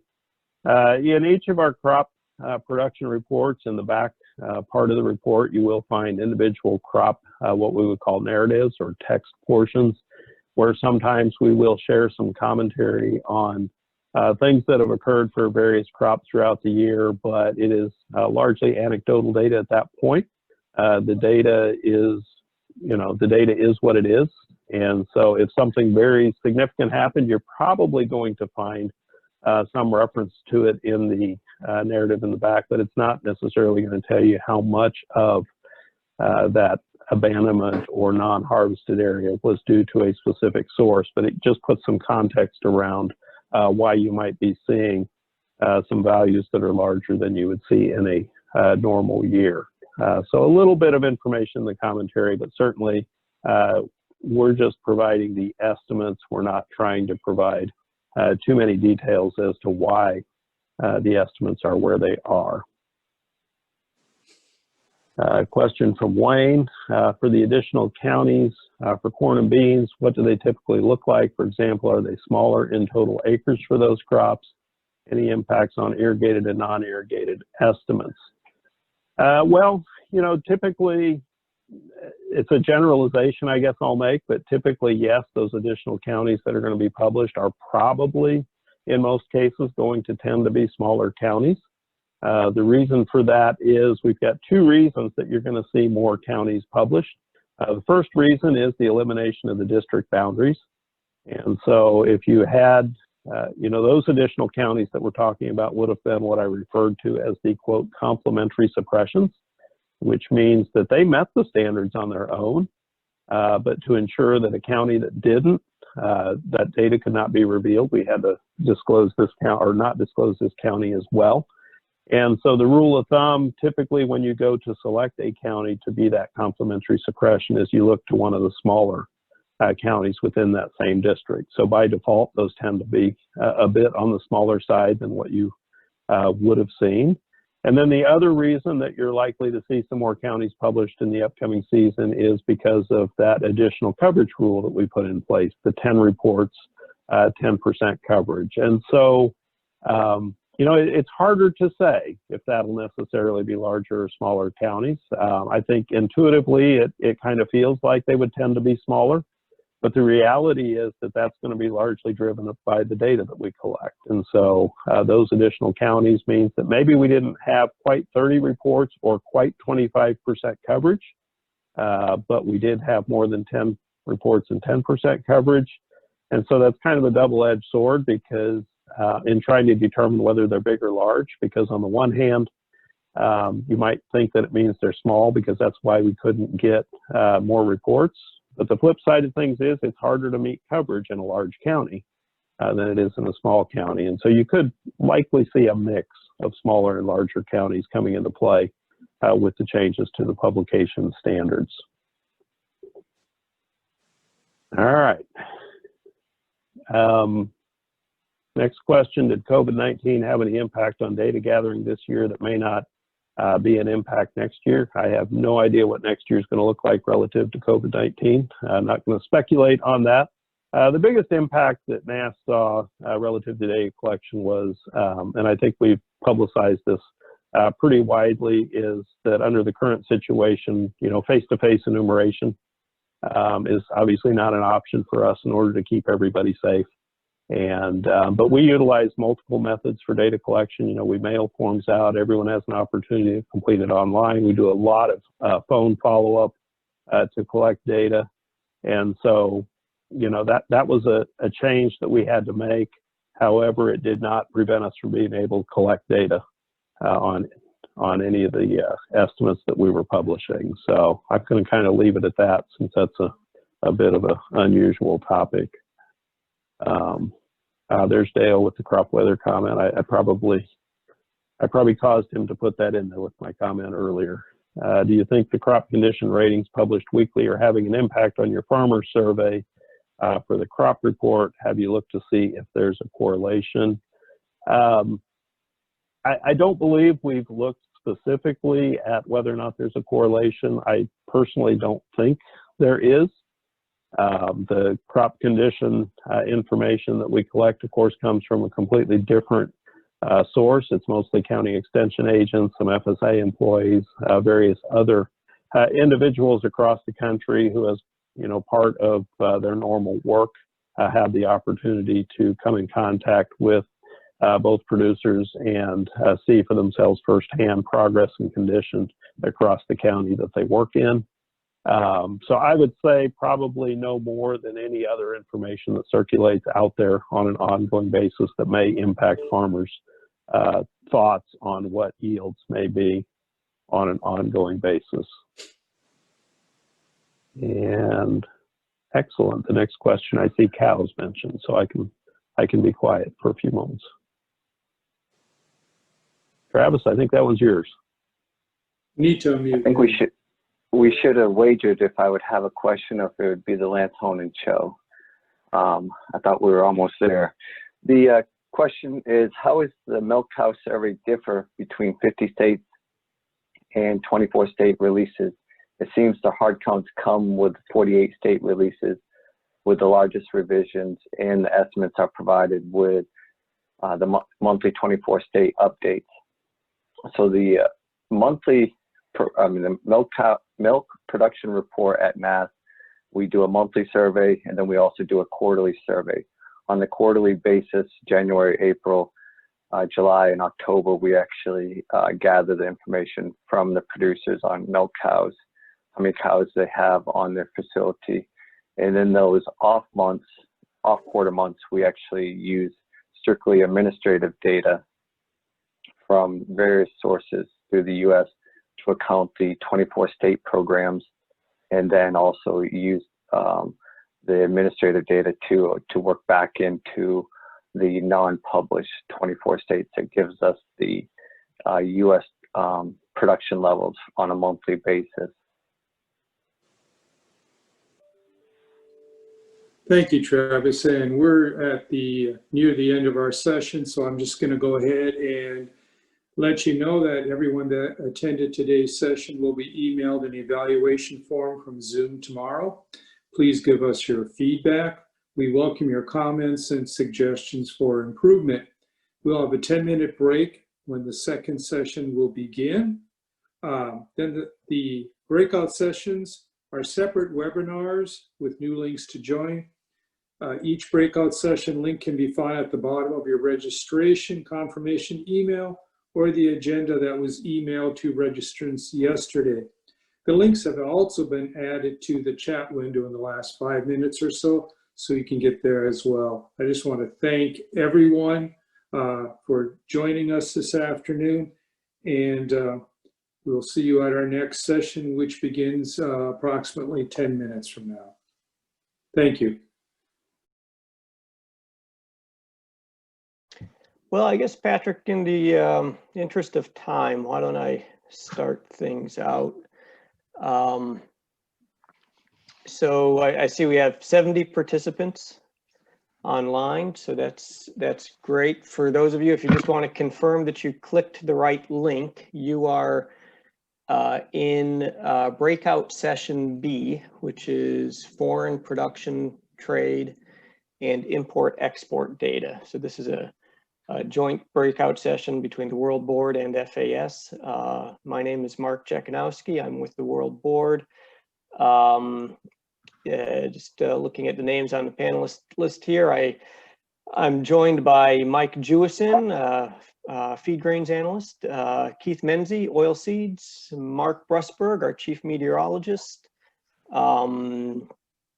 Seneca Herron, livestock analyst, Shale Shagam, also livestock analyst, Bill Chambers, deputy chairman and formerly food grains chair, and Mark Simone. I think I saw him on here too. He's the current food grains chair. Justin Cho, he also works in feed grains with Mike, and Joanna Hitchner, who works with Keith on oil seeds. I think that's all of the board folks. Patrick, do you want to go ahead and introduce yourself and your folks? Yes, thanks, Mark. I'm pretty sure we'll have the same. Patrick, you froze up.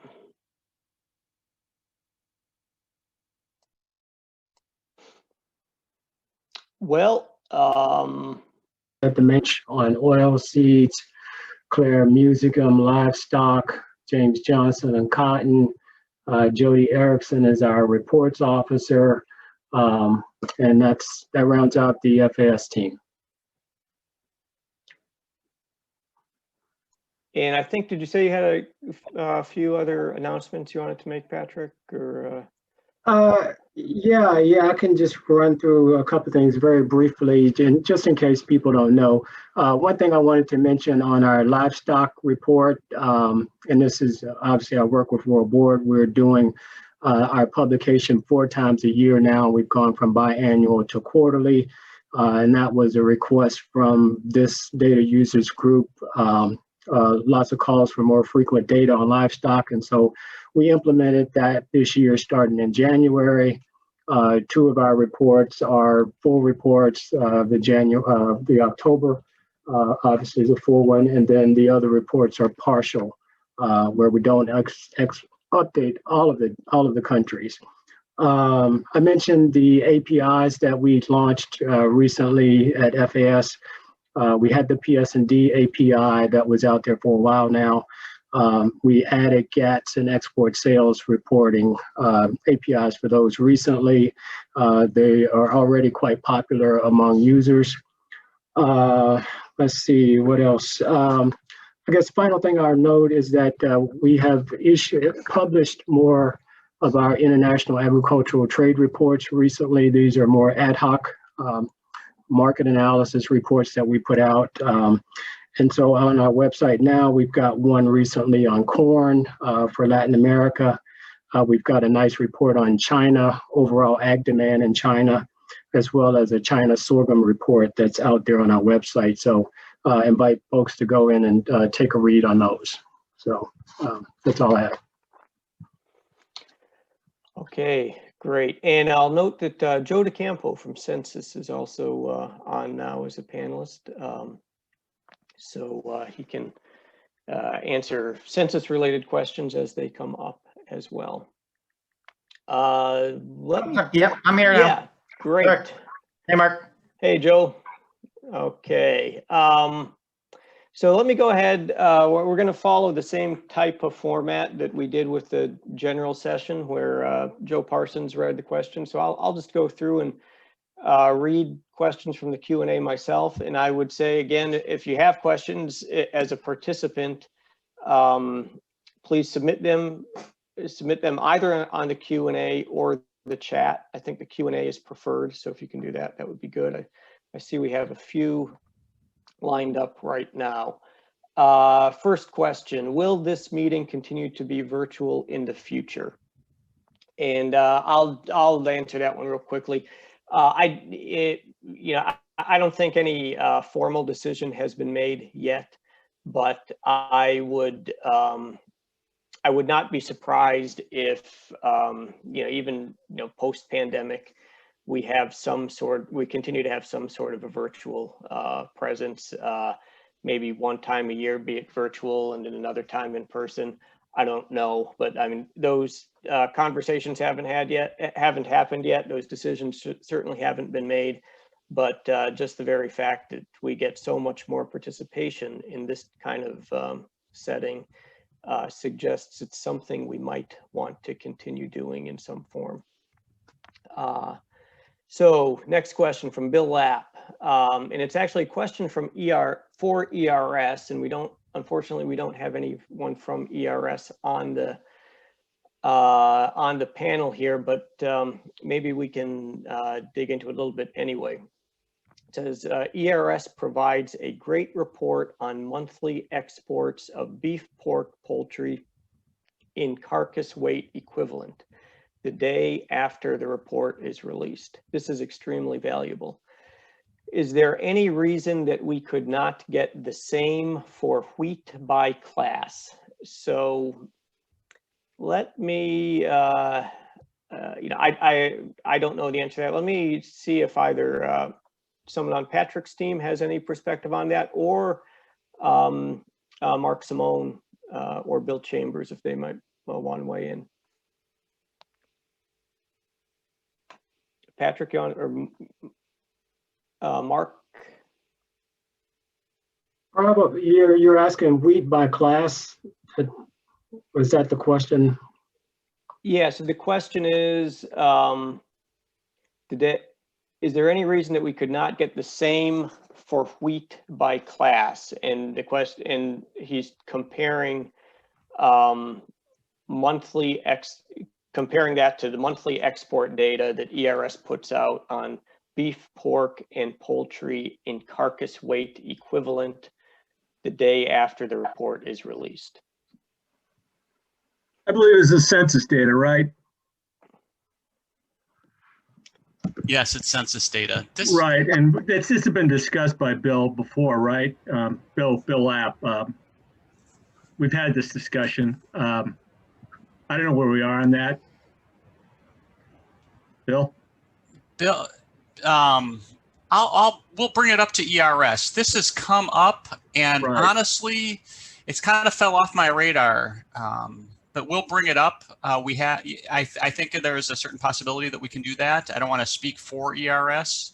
Right, it's an internal number right now that we get. It's shared amongst the ISA committee members. Yeah, I mean, we do in fact have the data, and so I think it could be a possibility. Bill Lapp, I'll bring it up again with ERS, and we'll see if we can't have that happen. Yeah, I mean, we do the census data. It's for total wheat, but not by class. So yeah, I agree. I want to say I wish ERS was here. I think they are considering it, and I think they are moving towards doing that, but I'm not certain of that. Okay, well, thank you for the update. Okay, good. Let's see. All right, so I think that seems to cover that one. Let's move on. This is a question that will go to Patrick or his group from Brian Carroll. USDA FAS export sales. One item of interest from the first session were exports to unknown destinations. Would the FAS consider digitizing its history or future volumes switched from unknown to known countries, such as is being done on the PDF Bell report? Yeah, Mark, I'm going to ask Amy if she would chime in again on this one. See if we have a response that we can provide or something, maybe it's something we can look into. Amy, go ahead. Sure, that I'm sure that's something that we could likely extrapolate from the export sales reporting and maintenance system. And then we could potentially add it as a separate little report into the weekly export sales report. I can touch base with our IT office and see if that's possible, and we can go from there. Okay, thanks, Amy. Yeah, something we'll look into if it's a possibility and we're not violating anything. Maybe it's something we can add in the future. Okay, good. Next question is from Karen. Question about GATS and census data. So this sounds like a Patrick and a Joe question. Is there a schedule for revision of past data? For example, sometimes I will download some export data and I will notice that the data from the previous year, for example, is slightly different from what I previously downloaded. Yeah, I'm gonna let Joe take that one because it's relevant to census revisions, which we adopt in GATS, but it's probably better if Joe speaks to that.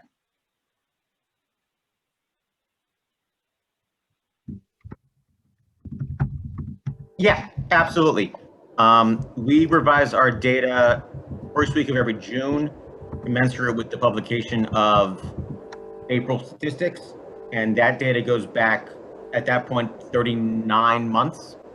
So, for example, this past year, we revised 2017, 2018, 2019. And then we always do it in 3-year chunks going forward.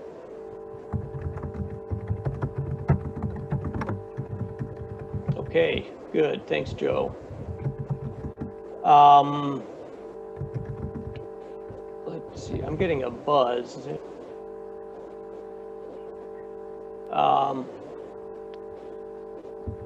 Let's see. Next question.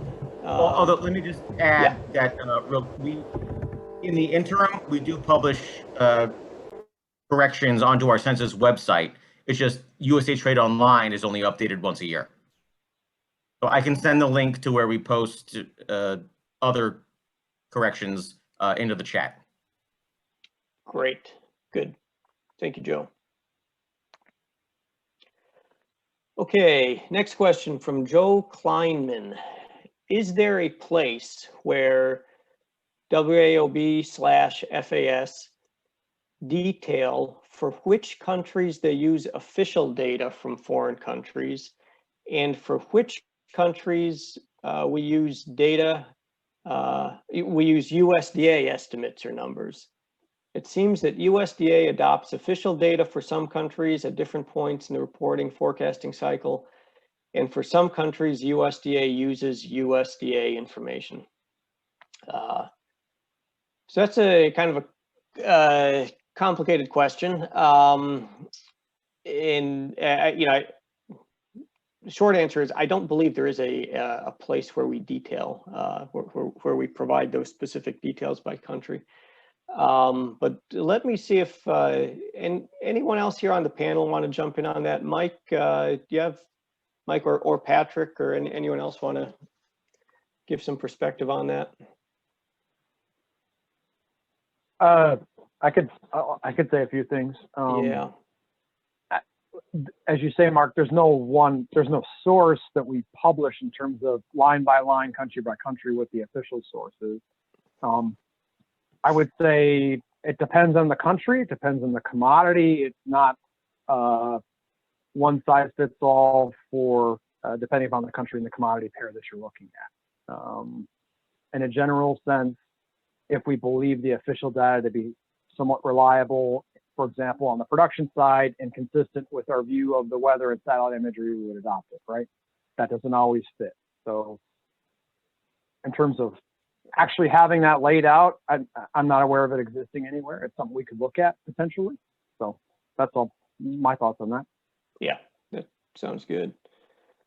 Mark, I saw you jumped in on videos or something you wanted to add? Yeah, or? I mean, it'd be great if we had a rule every year. People can tell each country whether we adopt the data or not. But in some years, we don't. We have good reason for not taking the data for that particular country. I'm not going to name that country, but we've made those kind of calls.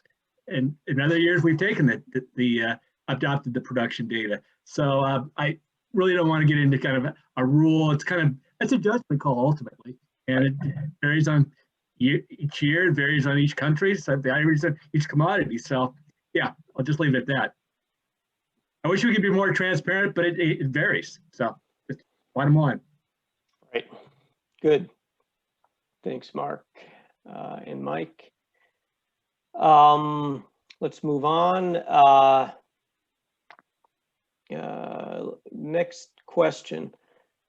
Okay, this is a detailed one. The Agricultural Statistics Board filed the Italian type of cheese production by product Parmesan in US was 32,410 pounds, while imports from Italy of Parmigiano Reggiano was 9,389 tons.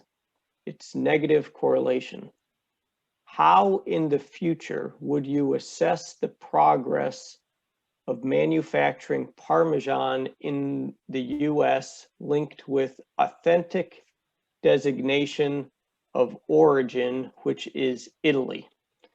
Could it be possible to overcome the divergences between two jurisdictions handling differently the right to produce Parmesan? So this sounds related to like a country of origin type or geographic indicator type question. Patrick, you want to jump in on that? Yeah, that's exactly what the question is, Mark. It's not really a data question. The United States does not provide geographic indicators protections for Parmesan cheese. And so we don't restrict the production or marketing of Parmesan. Now, the U.S. does have trademark protections for Parmigiano Reggiano.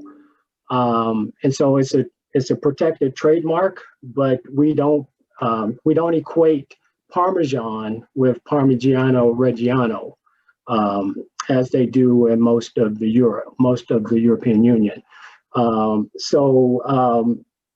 Really, can't really answer the question that's asked. We don't anticipate any change in our policy in that regard.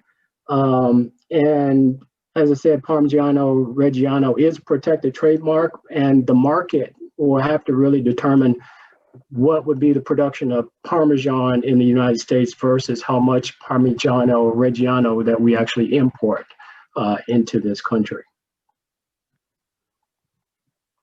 All right, thanks, Patrick. Let's see, this looks like maybe a follow-up question from Karen for FAS on daily export sales. I did not feel like the question about allowing exporters to list buyers as unknown was answered in the last session. For what reason does the policy allow exporters to designate a buyer as unknown? From what I understand, sounds like it was very uncommon that a buyer or destination is truly unknown. So it sounds like she's asking for a little bit more of the real justification for that policy, if we have any insight into that. Mark, yeah, I mean, I think what Amy answered earlier is that the regulations that we have on the books right now allow for it. And unless those are changed, then that's kind of the current practice. I don't know, it's something, we do review the regulations from time to time. It's something that we can explore and look into, but it's kind of where things are right now. I don't know, Amy, if you have anything more you want to add on that. Thanks, Patrick. I really don't. I'd have to do a little bit more research into that, as that predates me quite a bit. But I can certainly do that research, and if I find out anything, I can, provide an answer later on to that question. Thanks, Amy. Good. All right. Okay, here's a kind of a fun question, I think, from William Tejero. And I'm not sure what the acronym HDOA stands for, but I think we can go past that. What types of analytic tools do you use for your data? Is Excel your go-to software?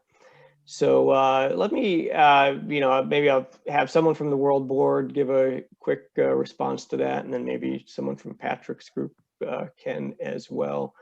And let me have Mike Jewison, you want to talk for a few minutes on the kinds of tools you use for analysis? Sure. I guess everybody has different tools, as we all know. Some folks in the audience are analysts, and you deal with a lot of data on a daily basis.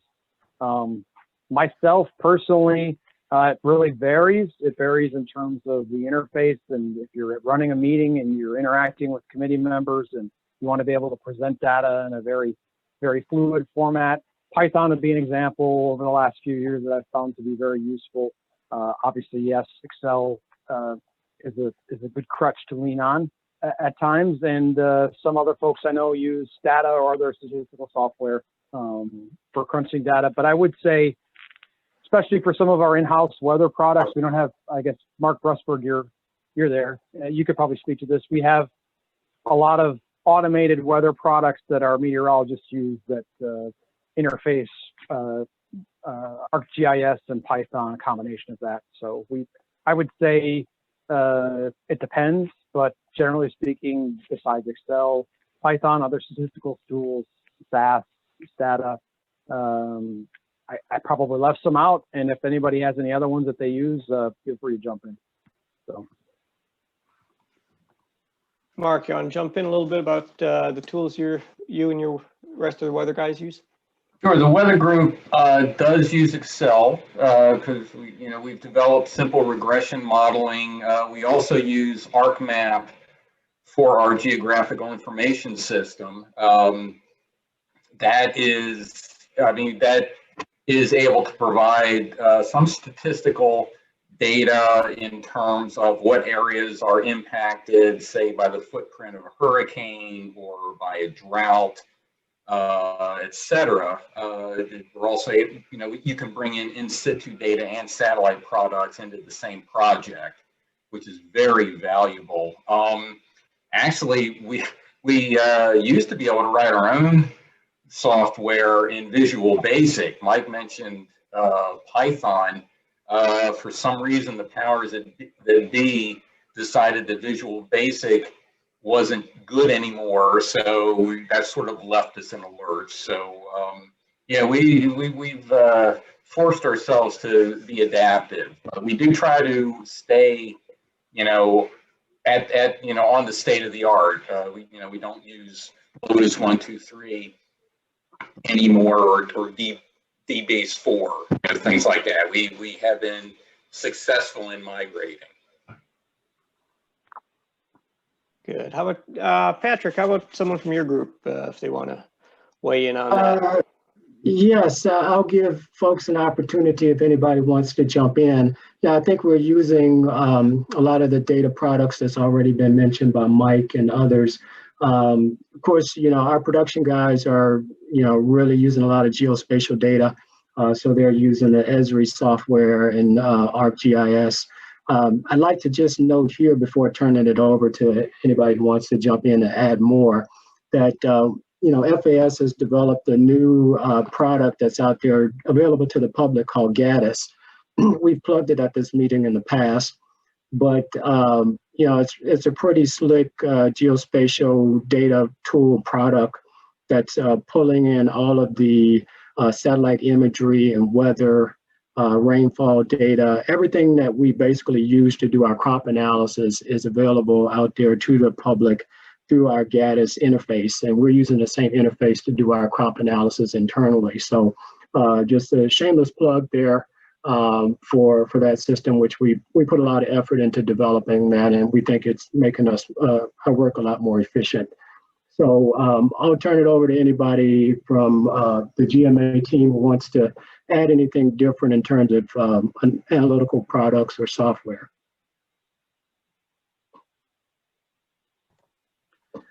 Thanks, Patrick. This is Bob Tatro. Yeah, in addition to the ArcMap and the Excel and the Python that was all mentioned, the WebGIS that Patrick just talked about, the GADIS system, is our latest, and that's built off of the Esri softwares, but it is available, as Patrick said, on to the public through a web interface. So that's one of our go-to analytical tools right now. So good question. Anybody else want to add? I think we probably covered the waterfront, Mark. All right, very good. Thank you. Next question. Okay, this one looks like it's directed directly to Mike Jewison. It's from Jerry Goodell. It says, despite the NASS response to volatility of stocks, earlier question, could the quality of the crop be a major reason for this discrepancy? Corn's test weight and starch levels reducing the U.S. ethanol conversion rate is a leading indicator. Has World Board considered this in its analysis? A 400 million jump in yearly feed usage seems out of place, even with higher slaughter weights in the second half of U.S. corn crop year. Okay. Mike, any thoughts? If you, I mean, there's a lot there. And there's a lot to unpack there, Jerry. Right. I appreciate the question. Where to start? So we talked a bit. I mentioned in the previous session how to think of feed and residual mathematically. And I will say just right off the bat, I don't think there's any right answer. There's a number of plausible explanations for the volatility. I think to do justice to this conversation, this really should involve NASS, because we at World Board are not privy to the survey data and methods. So I think a truly valuable conversation on this should obviously involve NASS. But from my perspective, yes, certainly test weight could be a possibility. The question is, if you were going to try to capture that, how would you do it? In a survey?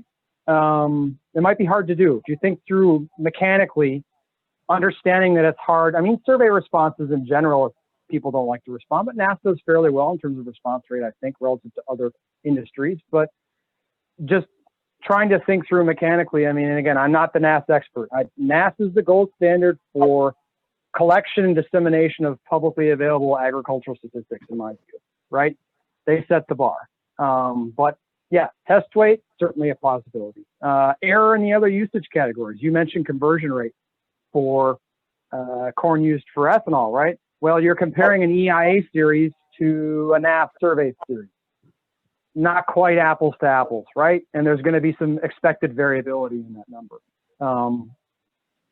And obviously, I'll throw it out there because there's people that are listening here.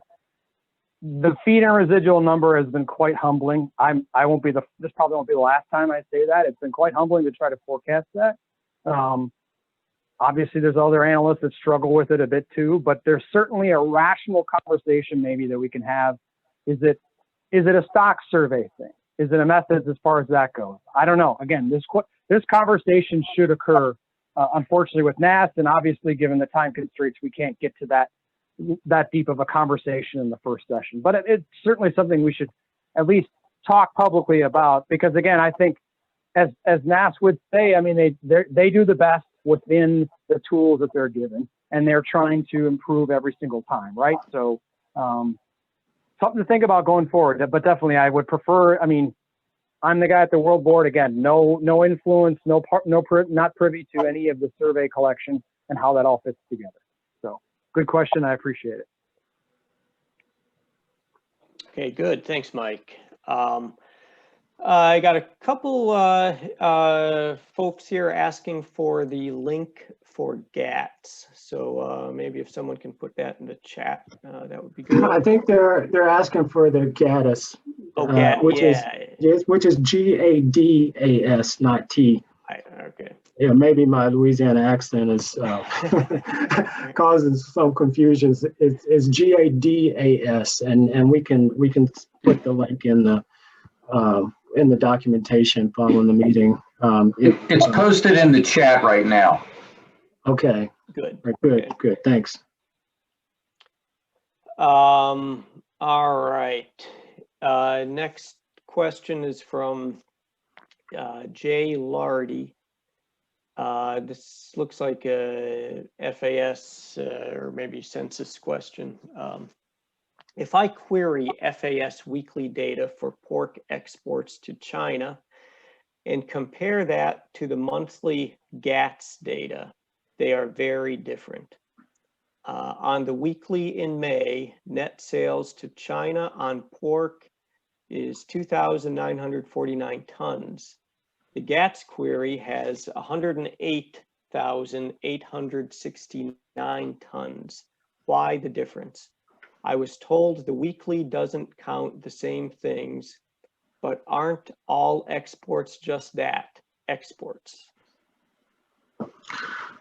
Yeah, I guess that's probably an FAS related question. It looks like from the typing here, they're kind of mixing up some different things.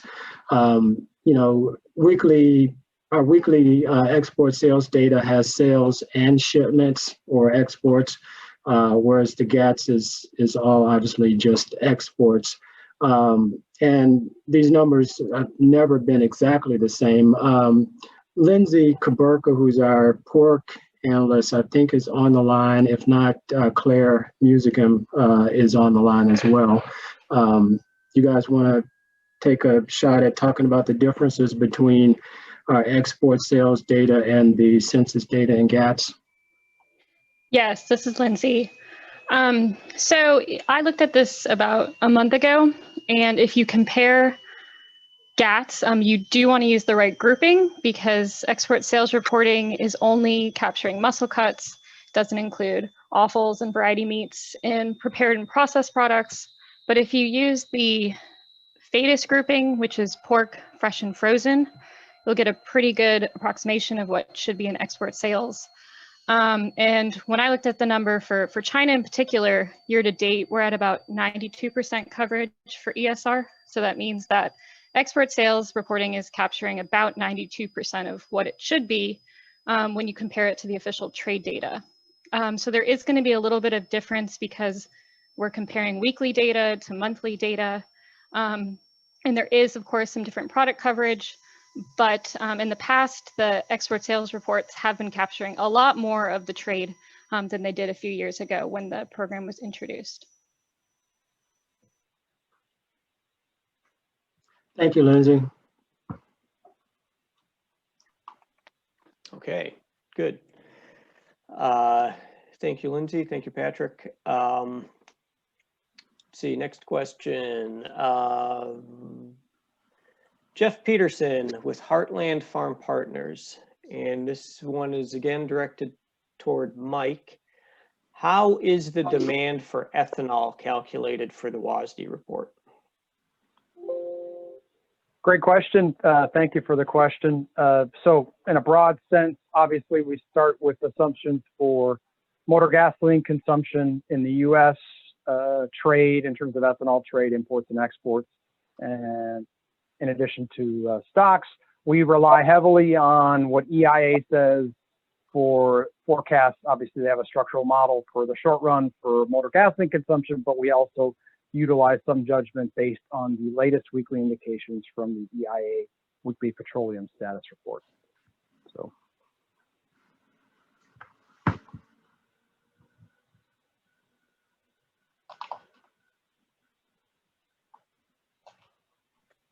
Sorry, I was muted. Thanks, Mike. And that's the last question that I see on our Q&A. If any of the other panelists, if they can also see the Q&A, if we skipped any, let me know. Otherwise, if you're a participant and you still have another question you'd like to throw in, we've got a few minutes left in the session, so we'd be happy to address that now. Hey, Mark, this is Patrick. One question that was asked in the main session at the beginning was related to the Global Trade Atlas and international trade data. When I responded to that, I forgot to mention that in our GATS system, we do have UN trade data. It's obviously not equivalent to any of the databases that are provided commercially because there's a huge lag in the data, and that's annual data as opposed to monthly data. But if somebody wants to just kind of do some research on what kind of trade is flowing between countries other than the U.S., we do have that information in our GATS interface from the UN. Again, it's not a perfect substitution, but it's out there and it's free. Okay, thanks, Patrick. And I see a couple more questions just came in. So this one again is about weekly exports. In weekly exports, the data can have spikes where the implied exports are 2 to 3 times higher than recently. Is this a lag in paperwork? Well, that's a good question. Amy is on the line. It's probably not a lag in paperwork. Definitely not a lag in paperwork from the FAS perspective. I don't know in terms of the actual reporters, but I mean we do have regulations that require the sales to be reported within a specific time frame. So they're not supposed to be saving them up and reporting them all at once. It's a requirement to report it timely. Amy, do you want to add?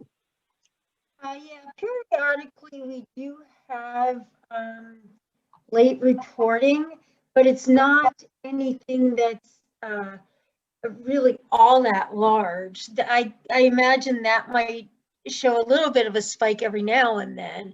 But like you were saying, Patrick, I mean, there's a definite time frame in which the exporters have to report their weekly data. So it could just be that there's more sales or more exports in any given time frame.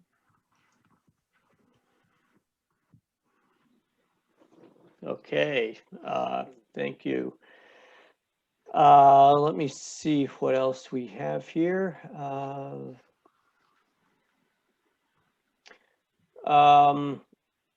Okay, here's one from Ken Lovett. It's for Mike. Follow up on ethanol calculation. What conversion are you using for bushels of corn versus gallons of ethanol? Thanks for the question, Ken.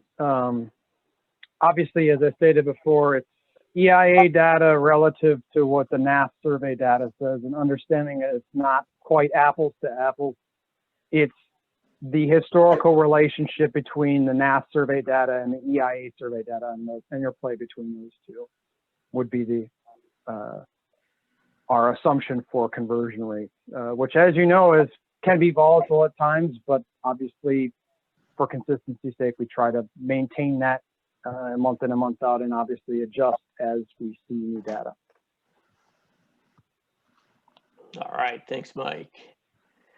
Let's see, we have Robert Brown, looks like mainly thanking USDA for making possible all of our jobs out here in the independent analyst world. So much data is available to us that would be impossible for us to get anywhere else for any price. So glad to be of service to you, Mr. Brown, and appreciate that note of thanks.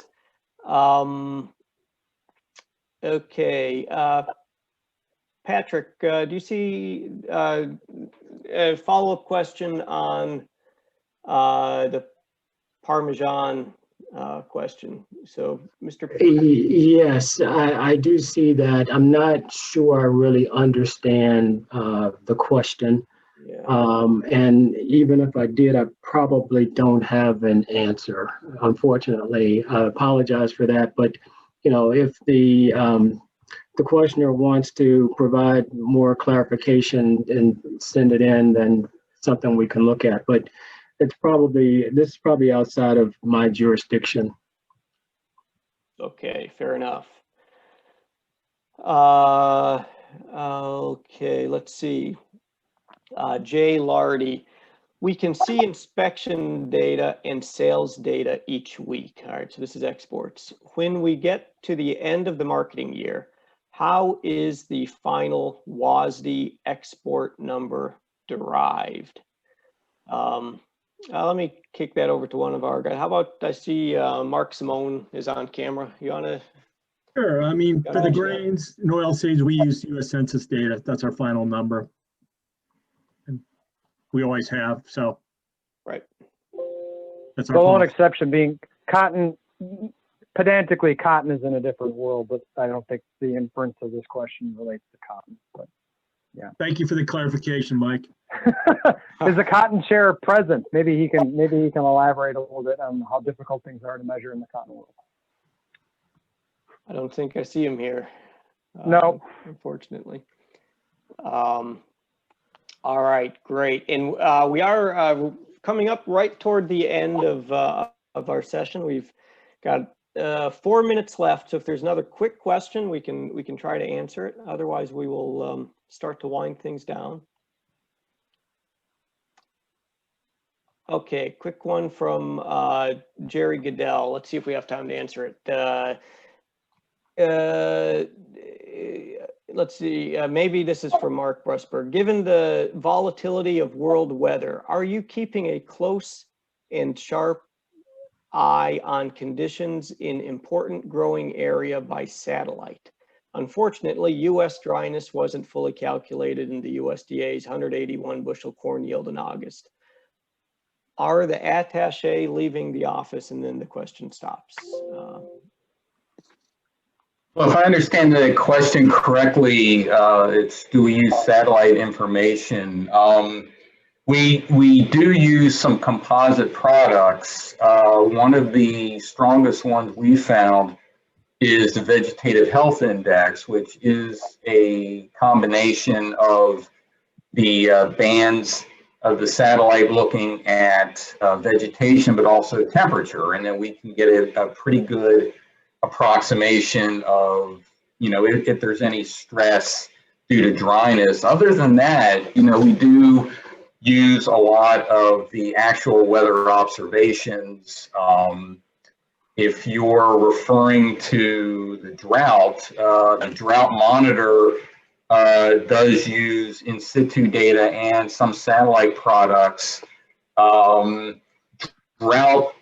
The drought monitor isn't always a good proxy for what the actual losses are. As a matter of fact, I think that's one of its shortcomings. Having said that, you know, we do use these products globally, and as Patrick pointed out, you know, Foreign Ag Service does have some of the products that they use operationally in support of the WASDE online. So, you know, there is a lot of information going into the, you know, into the WASDE, into the drought monitor, into other things that are monitoring U.S. and international, you know, crop production. All right, thanks, Mark. And I think we're going to have to leave it there because I know there's only a 10-minute break in between sessions. So let me just close with a few final words. Just want to let you all know that you'll be emailed an evaluation form link from Zoom tomorrow. Please give us your feedback. We welcome your comments and suggestions for improvement. We'll have a 10-minute break, and then the second breakout session will begin. The breakout sessions are separate webinars with new links to join. Breakout session links can be found at the bottom of your registration confirmation email or the agenda email to all registrants yesterday. The links have also been added to the chat window. So with that, we're right at 2:34. We're supposed to end at 2:35, so I'd say we're right on schedule. I want to thank you all for participating, and thank you all the panelists as well for joining in and answering questions, or at least being available to answer questions as well. I hope everyone found this useful. I know we find it useful at ERS to get all this feedback and to learn what your concerns are and see how, what we can do different or do better to serve you. So with that, I'm going to close the session, and thank you all again. So thank you everybody for joining. My name is John Gallagher. I am the Deputy Director here in the Livestock, Poultry and Grain Market News in the DC office. But if you've attended any of the last 3 data users conferences, we tended to always talk about new and up and coming things on the My Market News platform or the LMR platform. This time we decided to take a step back and go back to some of our fundamentals and talk about not so much our timeliness on our comprehensive and unbiased reporting, but more talk about the accuracy of our reporting and what types of controls and processes we have in place across our systems, and kind of spend a little time and explain that to you. We think there might be some value there. So we brought some of the experts to the table today, and I just want to briefly introduce them. We have Brittany Coop, who is our LMR compliance officer. We have Lori Warren, who is our dairy chief of AMS Dairy Market News Information Branch. We have Levi Geyer, who is our assistant field chief out of New Holland, and our good old faithful Jason Carwall Mars, and My Market News product owner, who has been with us or all of these conferences. So they're going to be speaking today. I'll drive the PowerPoint presentation. We want to keep our words tight because we want to get to all your questions at the tail end of this. So Lori is going to kick us off here and talk about the 2 programs that she oversees in the Dairy Market News. So Lori, you want to kick it off for us? Sure, thanks, John. Like John said, I'm the branch chief for the Market Information Branch of AMS Dairy. We are over the Dairy Products Mandatory Reporting Program, which is often referred to as DPMRP, or the NDPSR, which is the weekly report that we put out. And then we also have our Federal Order Statistics Program, which is often noted as FMOS. So we often get a lot of questions about the accuracy of our data and what do we look at and that sort of thing. And so I want to talk about some of the weekly and annual procedures that we have to ensure our data is accurate. For our weekly procedures, we look at every product, every entity, every number, every time. Fortunately, in dairy, we have the ability and the staff that we can literally look at every number that's reported on a weekly basis. We don't have the volume and the daily reports that livestock does, so we're able to comprehensively review every entity's data every time. We have the comprehensive livestock mandatory reporting system that we share with livestock that has many internal checks. It will flag outliers for us. It also allows us to keep a database, and we also have graphs and check data that are in the system, so that it allows us to compare each plant's data to check data and regional and national level data. We do compare all of our data to anything that Dairy Market News reports. We have our sister Dairy Market News group that puts out quite a few statistics related to the products that we report on, which is butter, non-fat dry milk, cheese, and whey. And so we're able to identify when something seems out of whack, or also just for a particular entity's own reporting history, we can check that as well. We have a spreadsheet that has a checklist for us so that we know that we've checked every graph, everything in the system, every data that's submitted. And then we also follow up with reporters on outliers every week. So we'll send an email or a phone call requesting clarification on data. If there are issues, then the plant will submit a revised data. And then we also review any revisions that come in. So not only are we reviewing the weekly data, the most current week's data comprehensively, we also comprehensively review every revision that's submitted. We do have the ability, if something doesn't quite add up and we're still not satisfied with an answer, we can send out an auditor to do a quick turnaround audit on something before the report comes out, so that we're providing very accurate and confident data to the industry. We also have the annual validation process that is a comprehensive survey that's done once a year with every current and potential reporting entity. This goes through all the specifications for the reporting program and ensures that each entity understands the specifications and or qualifies to report or not report. It also allows the plant to have an in-person interaction with auditors. I mean, obviously our reporting entities have interactions with the auditors, but some of our potential plants, this is a once a year time for them to understand the survey and whether or not they should or should not be reporting. That are conducted annually or biannually, depending on the percent of volume that's reported. They look at the most recent 4 weeks so that we can incorporate any revisions into our report. And they look at pretty much every detail that could be related to that. So they're ensuring that all of the product met the specifications, that all of the invoices meet the time requirements, et cetera. And then any discrepancies that may come up require revisits, and we'll work with the plants to ensure that they're reporting accurately over time. And then if you have any questions, the annual validation questionnaire is actually on our website. So is all the reporting requirements and dates. So you can see that there's a link to the website down there at the bottom. John, if you want to switch on over. So the Federal Marketing Order Statistics Program is not mandatory, but it is another statistic that we provide to the industry.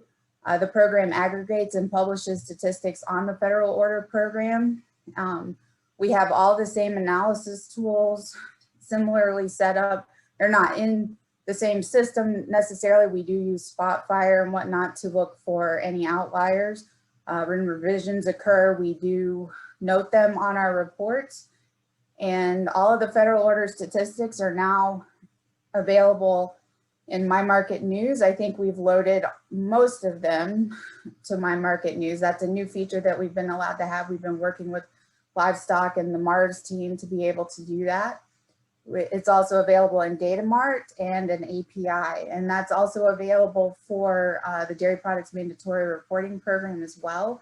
We also have API example spreadsheets out there for anyone that's interested in that, and we're always open and willing to help with any Data Mart or My Market News issues if you're trying to pull down data. That's it for me, John.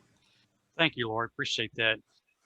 We're going to go over to the LMR side of the house now with Brittany. Thank you, Brittany. All right. Good afternoon, everybody. I'm Brittany Coop. I am the LMR Compliance Manager with Livestock, Poultry, and Grain Market News. I've been in the compliance role for about 4 years, and prior to that, I supervised live cattle, sheep, and lamb reporting for several years. So I was going to speak today a little bit about how we verify accuracy from both the reporting perspective and the auditing perspective. So the basic requirement under livestock mandatory reporting is that all packers and processors of cattle, swine, and sheep, as well as lamb importers, if they meet a certain threshold, they're required to report their livestock purchases and meat sales to us on a daily basis, and oftentimes multiple times a day. So through the livestock mandatory price reporting system, we collect mass quantities of data every day. Transactional data, we get between 35,000 to 50,000 lines of data per day, depending on the day of the week. And each of those lines of data, or records as we refer to them, contain multiple pieces of data. So there's a lot to look at just on a daily basis alone. So through the years, we've developed different ways to, a variety of tools to make sure the data is accurate when we publish. So first and foremost on the front lines is our reporting staff. They're the ones that are importing the data. They're the first ones to see the data every day. So one of the very first things they do is all the different commodity desks have a checklist. And it doesn't matter whether it's, you know, cattle, swine, pork, beef, sheep, lamb, they've got a checklist to make sure they have a file from every packer they were expecting to see a file from for every reporting requirement. So that's the first step. If somebody's not in, they'll give the packer a call, find out what's going on. Once they have all their data, they will import the files, and then we have some internal checks that have been put into place within the system. One example is when they're importing, they're getting ready to import files, they'll do a file check to make sure all the files are valid. Just a quick way to fix something before importing. It'll let them know if a file was submitted in an invalid format and they can fix it.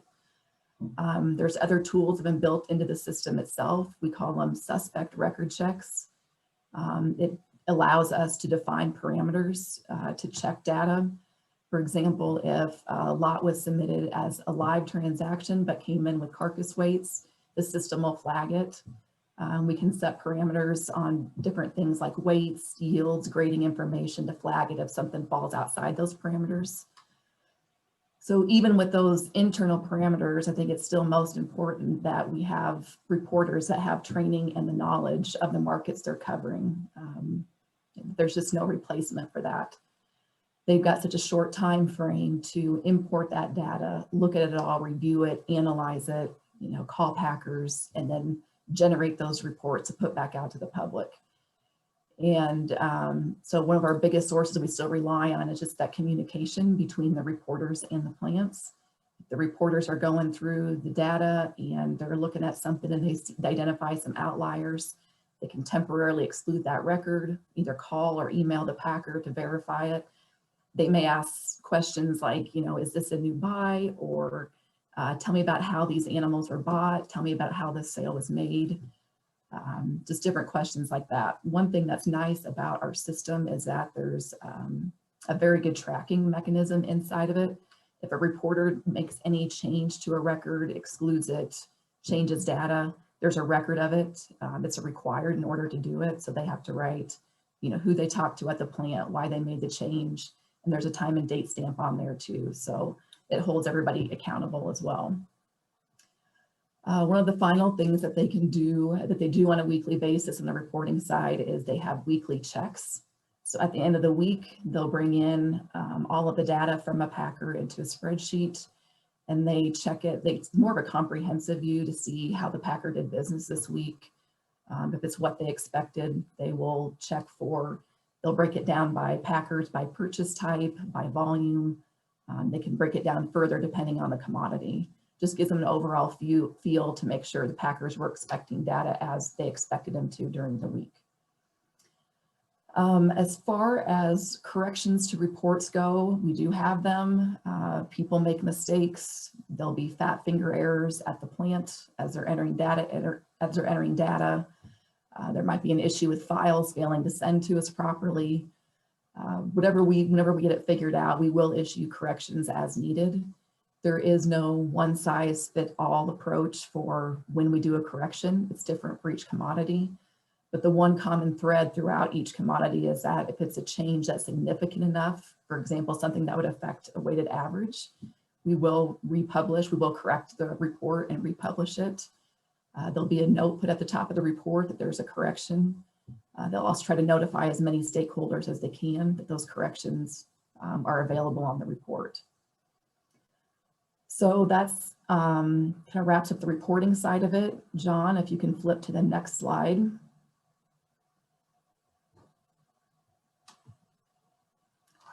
On the auditing side of it, we have a team of auditors that goes out and conducts formal audits, both on-site and desk audits.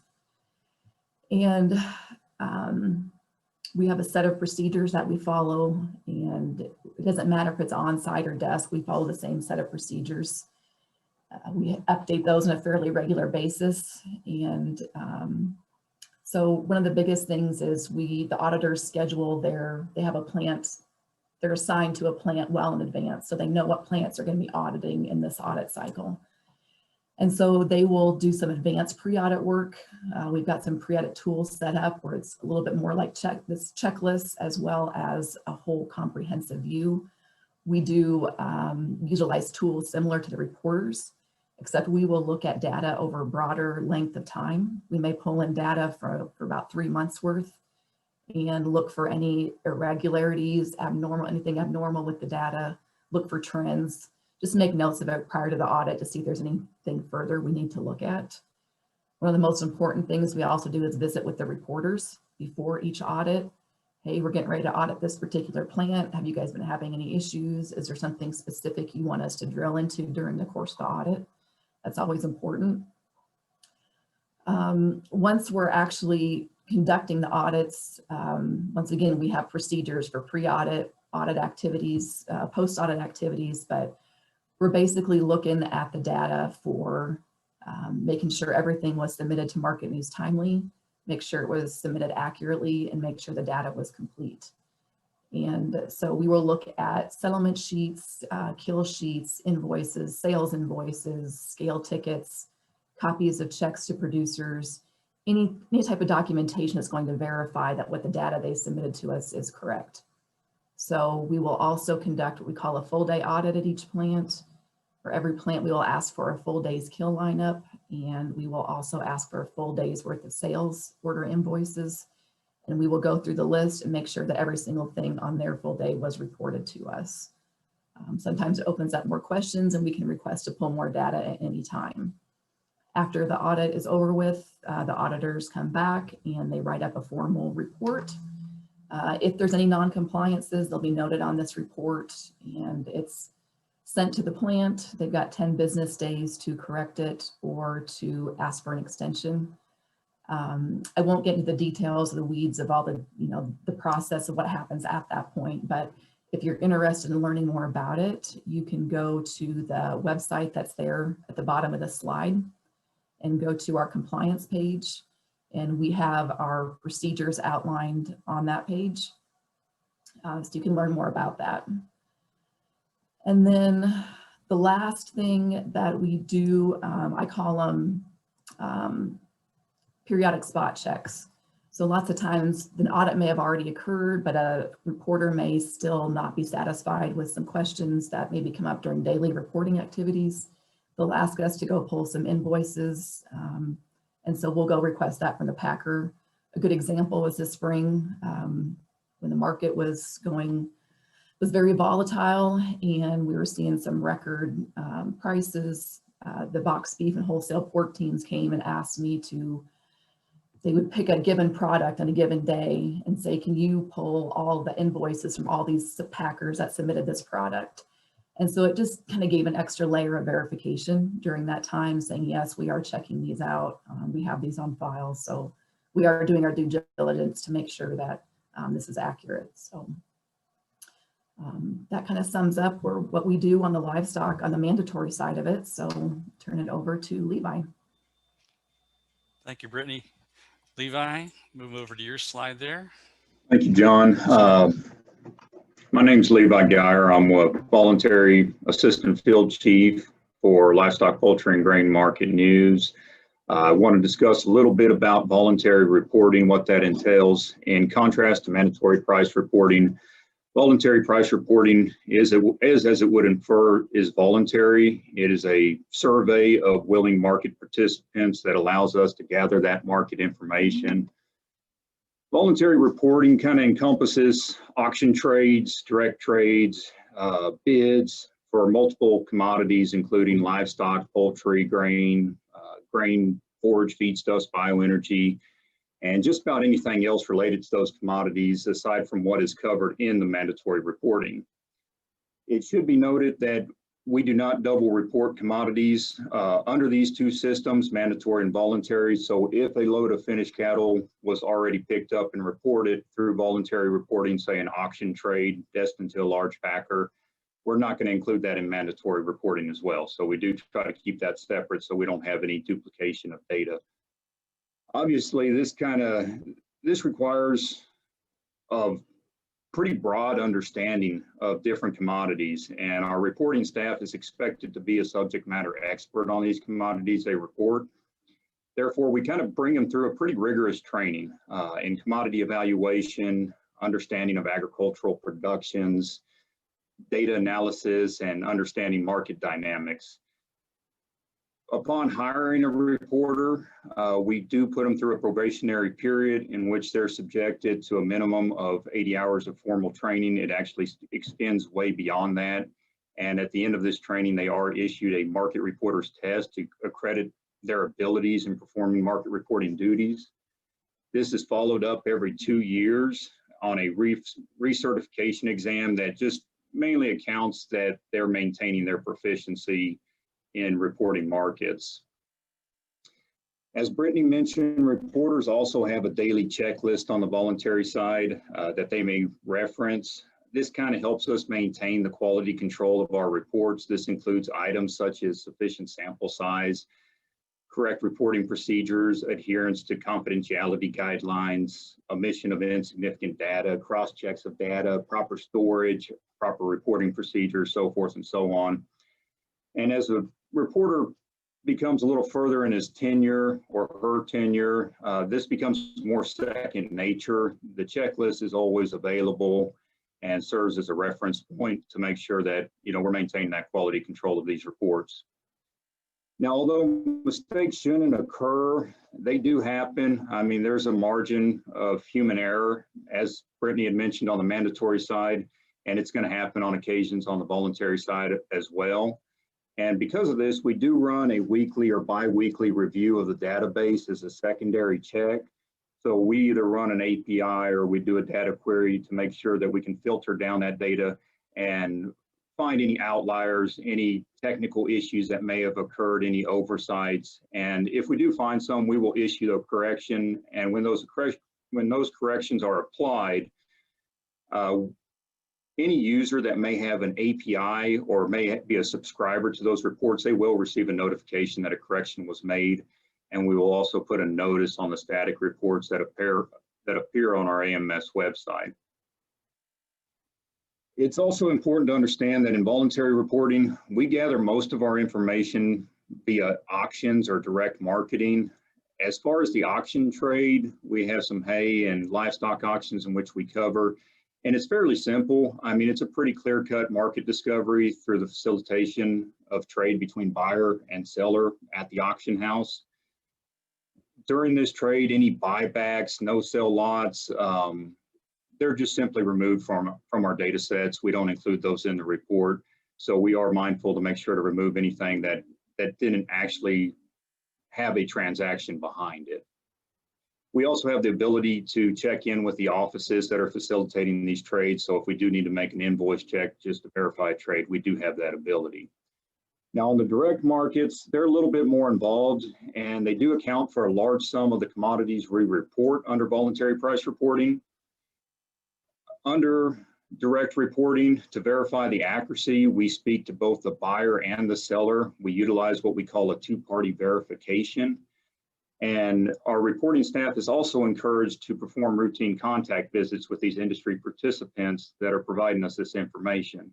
So in those trade visits, we're able to understand how they're conducting business, and we're also able to perform like a quality assessment on how they're actually assessing the quality of the commodity in which they're sending us that information, and making sure it's being conveyed in a manner that it should be conveyed. So that kind of gives a quick overview of the voluntary price reporting. At the bottom of this slide, there's a link to our My Market News website. This is where you can access all of our reports as well as the data associated with those reports. I'm not going to go into too much detail on this because I know in the next slide, Jason will provide you guys with a little bit more information. Thank you. Thank you, Levi. Jason? Thank you, John. As John said, my name is Jason Carwell. I'm the currently work as the lead on the AMS side for basically a new system we're building for all of the AMS voluntary market news data. The system referred to a few different ways. MARS is actually the internal system that we use for inputting the data and analyzing the data, creating the reports. But our public front end is the My Market News website that Levi just referred to. It's also on this slide as well, the link at the bottom. That currently contains all of our report archives, any data sets that have been moved into the new system, and a lot of resource material and contact information as well for anyone that's looking for that. It also has some instructions for using our API, which also has access to all the data in the new system. But as John said, I've attended this meeting the last few years. We've given some pretty broad overviews of the system and the progress. So I do want to take just a couple minutes to go over the progress since the last meeting and address a few updates that we've done based on some of the feedback we've gotten in the past. So since we did have this meeting in the spring, we have added some additional data sets to the system, including the data sets for the direct hay, direct livestock trading, video auctions, tobacco, and the rice and the grain. But by the end of the calendar year, this 2020, we do expect to also have national feeder cattle summary, the feedstuffs data, retail, bioenergy, a select few international markets, as well as some additional dairy data that will be available through the API. And then after that, the next big hurdle, we expect to be releasing all of the specialty crops data for all the fruit, vegetables, and ornamentals. And that will include all of the terminal, shipping point movement, as well as truck rates and trends that will be available right around spring, summer 2021. We expect to be moving that over to the new system and having it available through the API. So that's a real quick review of the data sets. A few of the updates that we've done recently in reference to some of the feedback. Levi kind of mentioned it on there. We don't quite have that on production yet, but as he said, we are rolling out some updates to allow users to identify when data sets have been corrected, both through a web API to identify when report corrections to the actual files have been sent, but also through our MARS API, we will have a way to identify corrections when data sets have been corrected and allow users to pull back particular data sets that have been corrected. We have that update in our development servers. It's been tested, and I would expect that to roll out probably by the end of November to be on production. We'll also be rolling out an update that will allow users to pull archived report files through an additional web-based API that we're building. That update probably be closer to mid-January before it comes available, but it is coming. And as far as getting updates on certain things like that, we will be setting up a Gov delivery system to be pushing those updates out. And anyone who wants to be part of that, we will eventually have that sign up on that My Market News site, but they can also reach out to me directly, or there is contact information on the My Market News site if you want to be placed on the Gov delivery to receive the notices when things like those correction updates come out, and some of the other things, and also we'll include instructions on how to use them. I think that kind of is everything that we've kind of got going on with the site. Obviously, any questions you guys have, like I said, can be sent to me directly or to the contact information on the My Market News site. I know that we did have one question that was in the last session as well as this one, and that was referring to some of the report archives and how we are archiving the reports. Question is, AMS has been updating the way to research for reports in the past. You could find reports using report title and other parameters of the date range. And the new one focuses on slug ID or slug name and specific dates.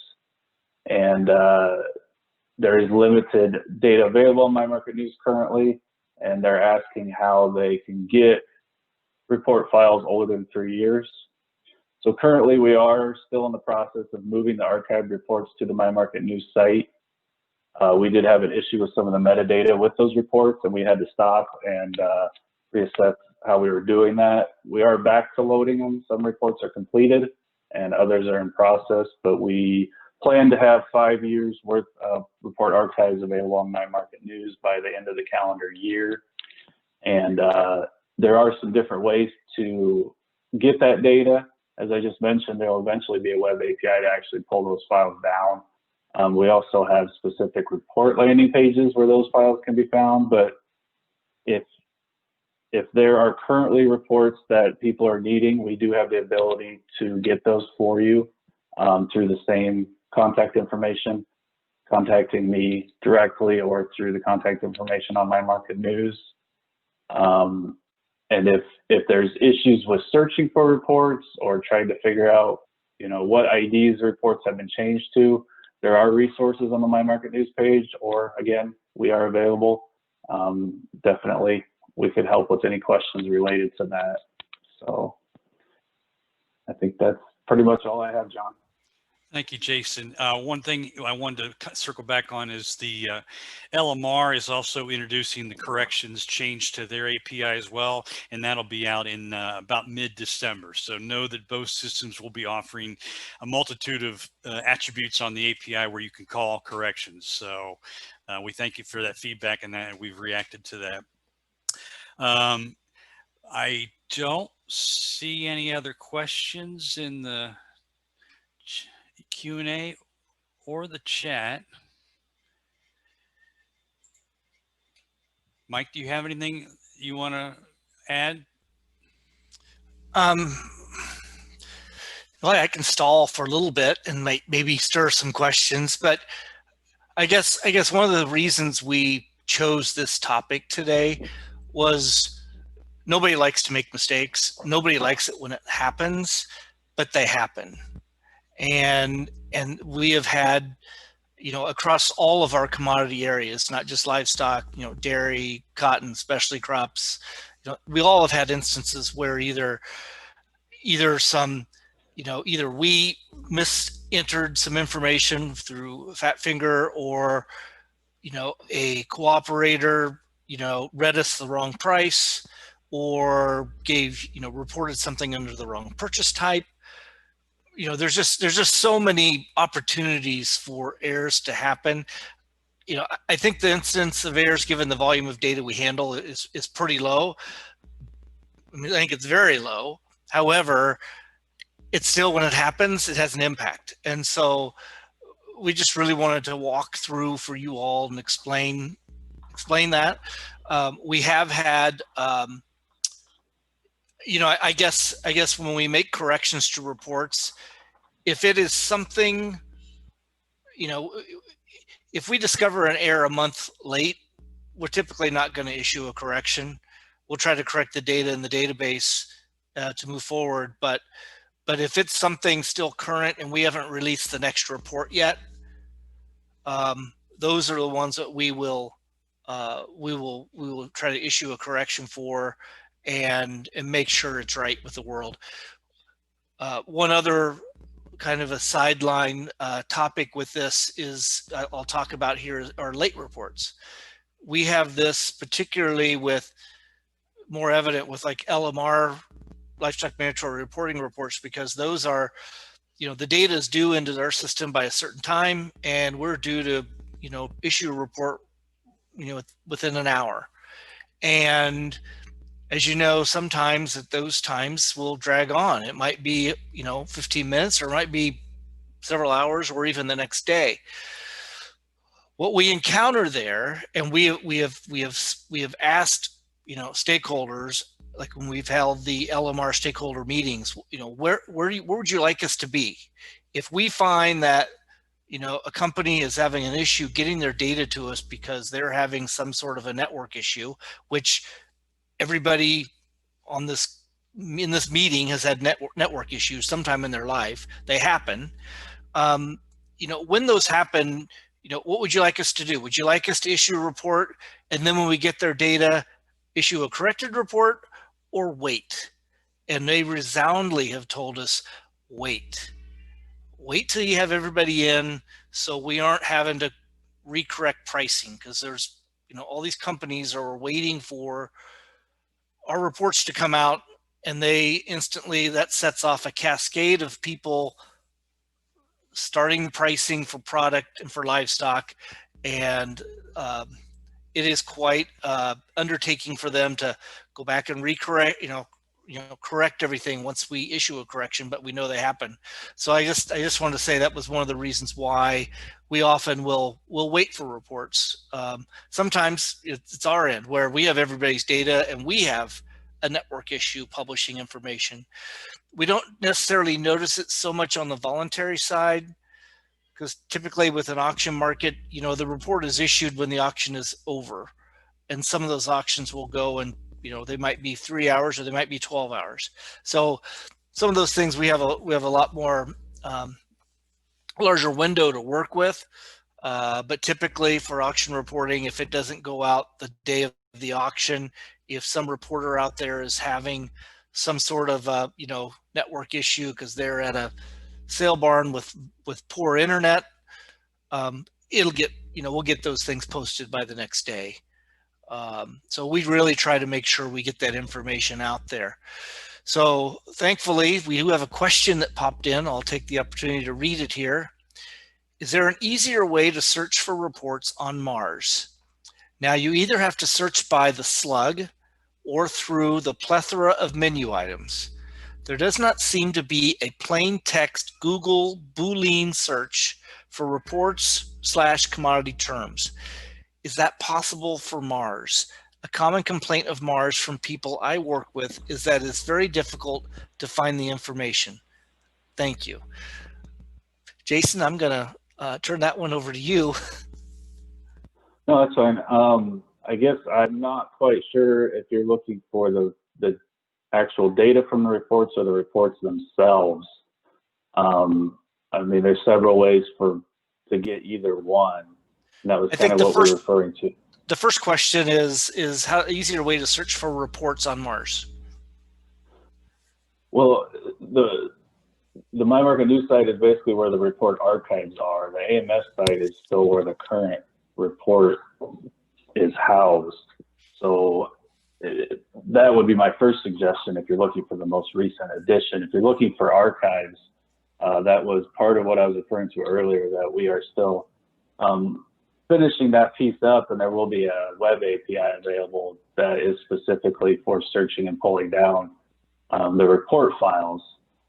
If you're searching for the data, that's what's available on the data page on My Market News and through the API. But again, there's a few ways to do either one. I think if you wanted to reach out to us, I'll reply with my email here to the question, and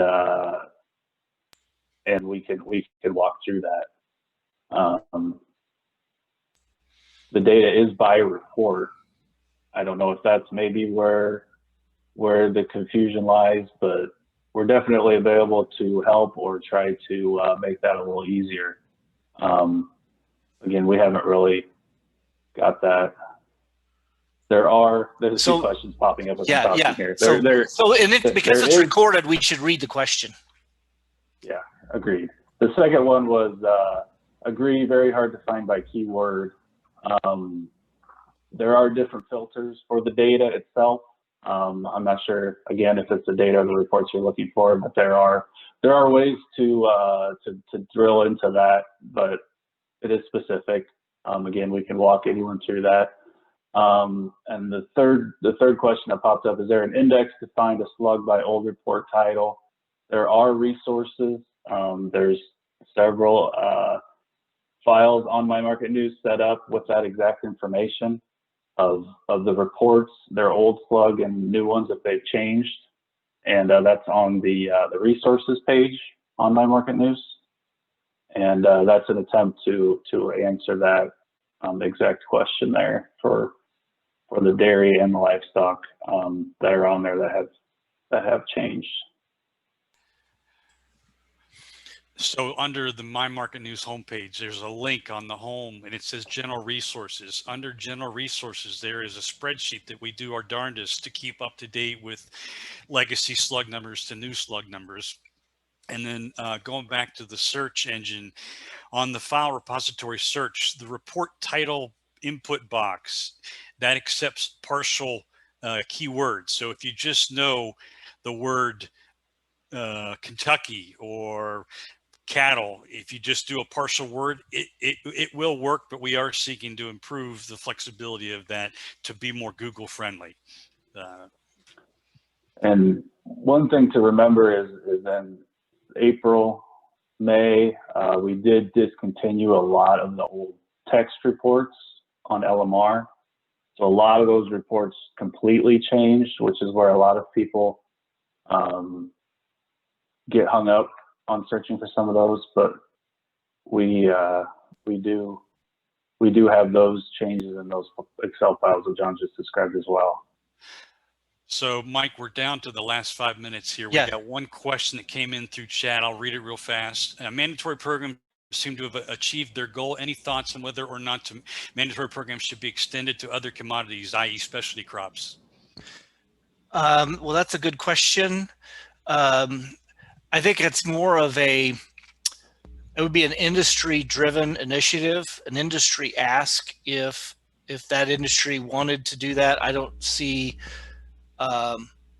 AMS deciding that, well, this works so great for livestock, meat, and dairy products. Let's make a mandate that makes other commodity areas send data to us.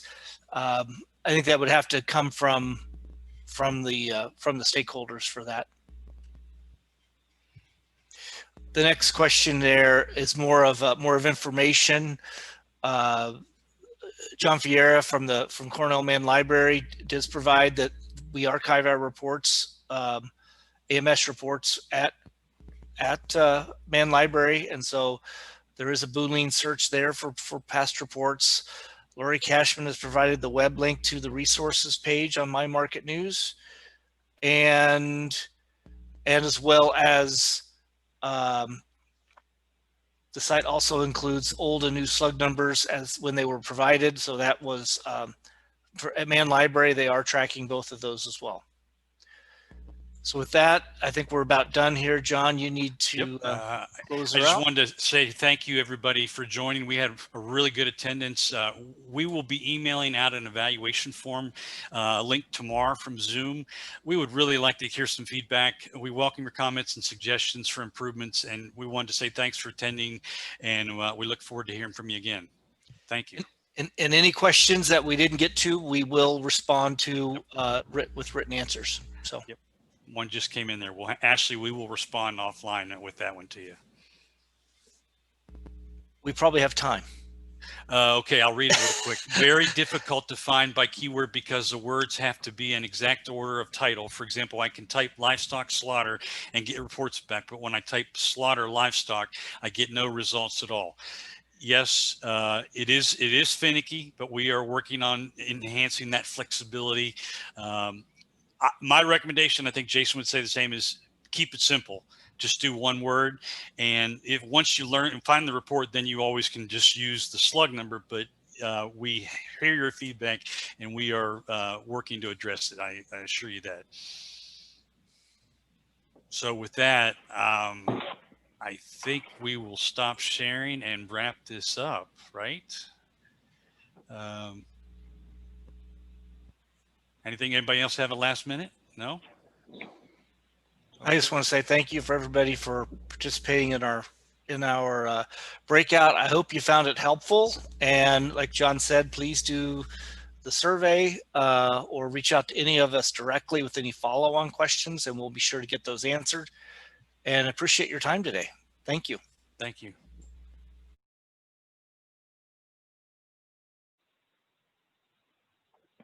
Well, good afternoon, everyone. I have that it's 2:45. Marissa, are we up and running now? Yes, you're all set. Okay, excellent.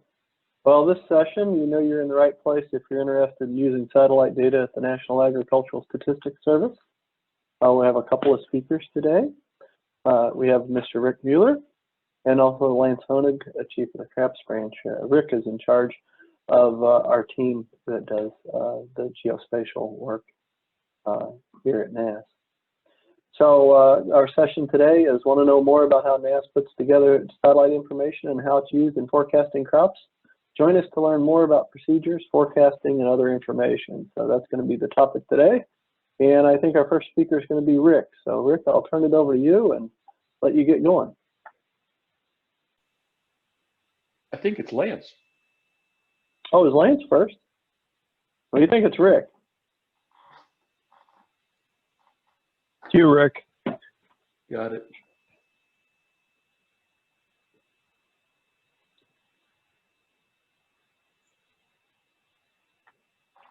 If you need a moment to find your stuff, we do have a question in the Q&A, Lance, if you want to take that while Rick's getting squared away. Yeah, I did see that, Joe, and thanks, Jeff, for the question. How much of weighting does the satellite data have in determining the objective yield? So specifically in the objective yield, if you're talking about the objective yield survey, then it would be no impact because those are completely independent processes. The objective yield information is based solely on the information that our enumerators actually capture from going into the fields and taking counts and measurements and then ultimately harvesting portions of those fields. If the question is really about how much weight the satellite information get in determining the yield estimates, then I'm going to hold that question off until my presentation, and hopefully that'll shed some light on that. So looks like Rick might be ready. Okay, before we get going, one other introduction I probably should have made is we also have Dr. Linda Young with us. Linda is our director of our Research and Development Division and also our chief statistician, and the remote sensing work is within her portfolio. Rick? Yes. Thank you. Is my screen shared and my audio good? Yes, but you're not in presentation mode yet. We're just seeing your slide sorter.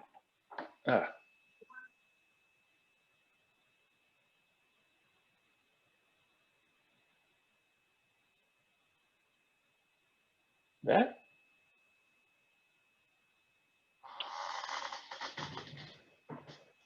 It must be displaying in two monitors.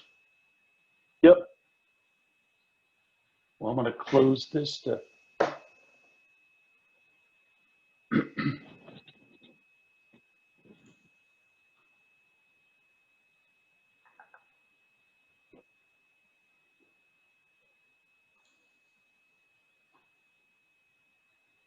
How about now? There you go. Okay, so thank you. So I'm going to speak briefly about our remote sensing program. I'm going to cover the topics of our crop area, crop yield, and disaster assessment program. And Dave Johnson's online within this group as well. So what I'm going to speak about is our crop area program. It's called the Cropland Data Layer. It runs on an annual basis, and we use this to estimate crop acreage or crop area on an ongoing basis operationally throughout the growing season. And as you can see on the left is an image of the CDL or Cropland Data Layer, and it comes through at 30 meters spatial resolution. We monitor the crops throughout the growing season and provide indications to the Agricultural Statistics Board for the June Ag Survey for the major wheat states. And we also produce acreage indications for the August and September crop reports, the monthly reports. This is a national land cover product produced, basically for the last 12 years. So we're doing this annually at 30 meters, and it's providing us over 100 crop categories of the major commodities grown across the US. This is built using supervised machine learning decision tree algorithms that I'll go into shortly in this discussion. So here is our major inputs for the cropland data layer. On the upper left, we have a suite of evolving in satellite images, medium resolution satellites. So this past year, we've used satellites such as the DMC, which stands for Disaster Monitoring Constellation, Deimos 1 and UK2. We've also used ResourceSat-2. We've used Sentinel-2A and 2B, and we also use Landsat-8. So this gives us ongoing monitoring of the North American growing season beginning in mid-April and running through basically the end of October. For our ground truth or ground reference data, we're using agency collected data from the Farm Service Agency called the Common Land Unit. That serves as our training data. So growers and producers will go in and report to the Farm Service Agency and provide information on what they planted. This information is worked with NASS, shared confidentially, so that we are able to use this to train our algorithms to determine where planted corn, rice, cotton, soybeans, and wheat are being grown, and identify a training signature on all these different commodities to look at across the growing season what's planting and what's emerging. In the upper right corner, we have supplemental ground reference data, and that is provided to us through cooperative partnerships with various NGOs or agencies through partnerships. And this gives us coverage where we don't have very good agricultural reported data from FSA. So this is supplemental data, and it helps us to improve our classification accuracy. So we're basically building a land cover classification specifically to support the agricultural industry here. We're also using on the bottom right, the 2016 National Land Cover Data Set. We're using derivative products, and this provides us information over the non-agricultural domain or the non-ag areas. So this basically fills out, with our FSA and our supplemental data, we're able to determine the agricultural domain, but the NLCD or the National Land Cover Data Set from U.S. Geological Survey provides us the non-ag component to give us a complete land cover classification over the whole U.S. So basically, here's our workflow. It's ongoing. So we're producing our cropland data layer throughout the growing season in June, August, September, and October. And we also have derivative products that are coming out of this on an ongoing basis. So I will speak to you shortly about yield modeling and then disasters, but it's informative for the June area survey imputation. And it's also helping to working on derivative products such as the confidence layer, the cultivated layer, the frequency layers. But getting to the action here, we're providing acreage estimates through the Ag Statistics Board. And here on the bottom left, I'm just showing you a model of what our estimation process is doing. So we're building a land cover product from the cropland data layer, and then we're running this against our June area survey segments. And we're building a regression modeling approach to determine what is the major planted commodities growing across the whole US. And then we're providing these estimates as a independent assessment and providing that to the Agricultural Statistics Board. And this serves the agency well, giving an independent, unbiased approach using satellite imagery and a trained machine learning type of environment. So it's a good product and good process for helping to improve and supplement our agencies and support our agency's numbers.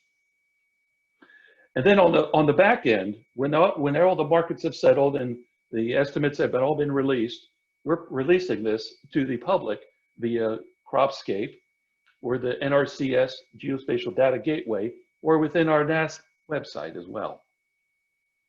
This is our primary dissemination vehicle. It's called Cropscape. This is where the CDL is disseminated. And the entire 12-year inventory, plus even additional years of national coverage are provided for the public to interact with. The URL for Cropscape is down below and for your information. So moving on to yield. The yield program runs operationally starting in August and moves into September, October, and November. We're using different satellites. We're using sort of a lower resolution. We're using the MODIS satellite to inform on crop production. And we're providing indications or estimates on corn and soybean yields using this remotely sensed data. At the scope of this program is at the speculative region for corn and soybeans, and we run this again throughout the growing season. And at the end of the season, we produce county level estimates, and this is included for the use for the Ag Statistics Board. So a little more on what we're doing with remote sensing estimates for yield. So the premise is we're using MODIS, which stands for the Moderate Resolution Satellite run by NASA. We're looking at the NDVI. The NDVI stands for Normalized Difference Vegetative Index. We're looking at plant hardiness, plant vigor, the greenness that comes out of a plant. And we're also looking at biomass. And we're looking at, also land surface temperature to make determinations of when, if you have normal temperatures, you're going to have normal biomass growth. And then if you have, indications of high heat or flooding or things like that, you're going to see changes or interruptions in the NDVI signal. And we're seeing here on the bottom right graphic here shows a normalized bell curve. And basically we're looking at over time comparing the NDVI across the growing season. And you see in the beginning of the left of the graphic that you have the green up, and then it gets to the top, which is about mid-August when we're making our first estimate. And that shows us that we're able to estimate potential crop yield for corn and soybeans, and then estimate out again as the season progresses for September and October and November. And in this case, we're looking at, we're projecting in August and September and even into October how well the yield is going based on satellite signals.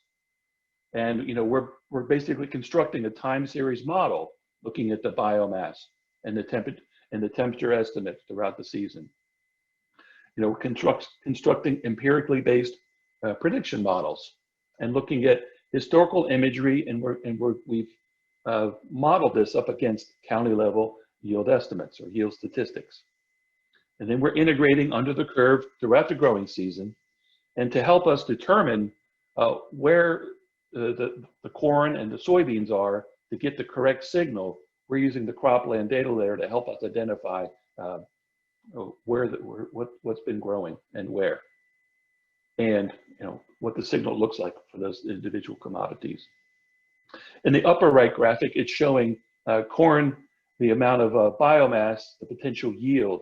So the higher the color, or the greener the color, would be the higher the yield potential, and then the redder the color, would be the lower the amount of biomass and lower yield expectations. And this information is provided to the Ag Statistics Board for your inclusion in their reporting. And then we're looking at, we've set up this model based on historical data sets, because the MODIS satellite was launched back in the years 1999 and years 2000. So we have a robust data set comparing all of these growing season over all this entire speculative area over the entire growing season.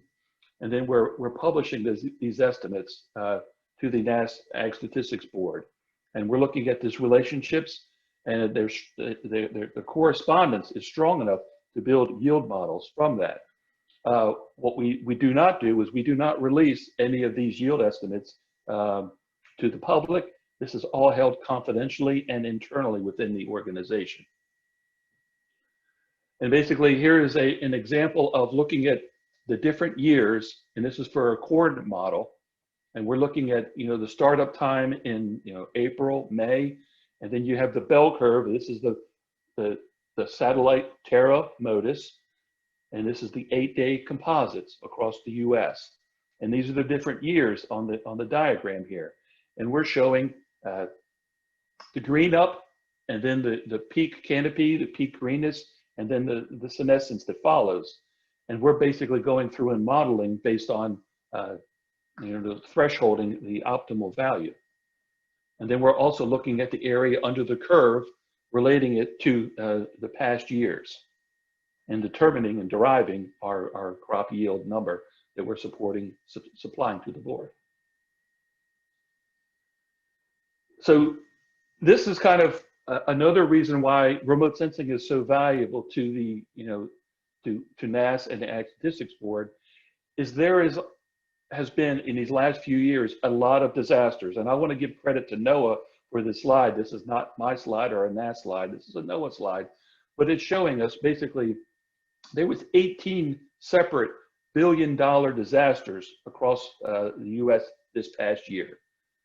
So that's a lot of information, and there's a lot of disastrous storms. So in response to that, we have come up with there's new satellites out there that we're using, we're accessing, that can help us inform where the damage is and how extensive the damage is, and it's also the timing.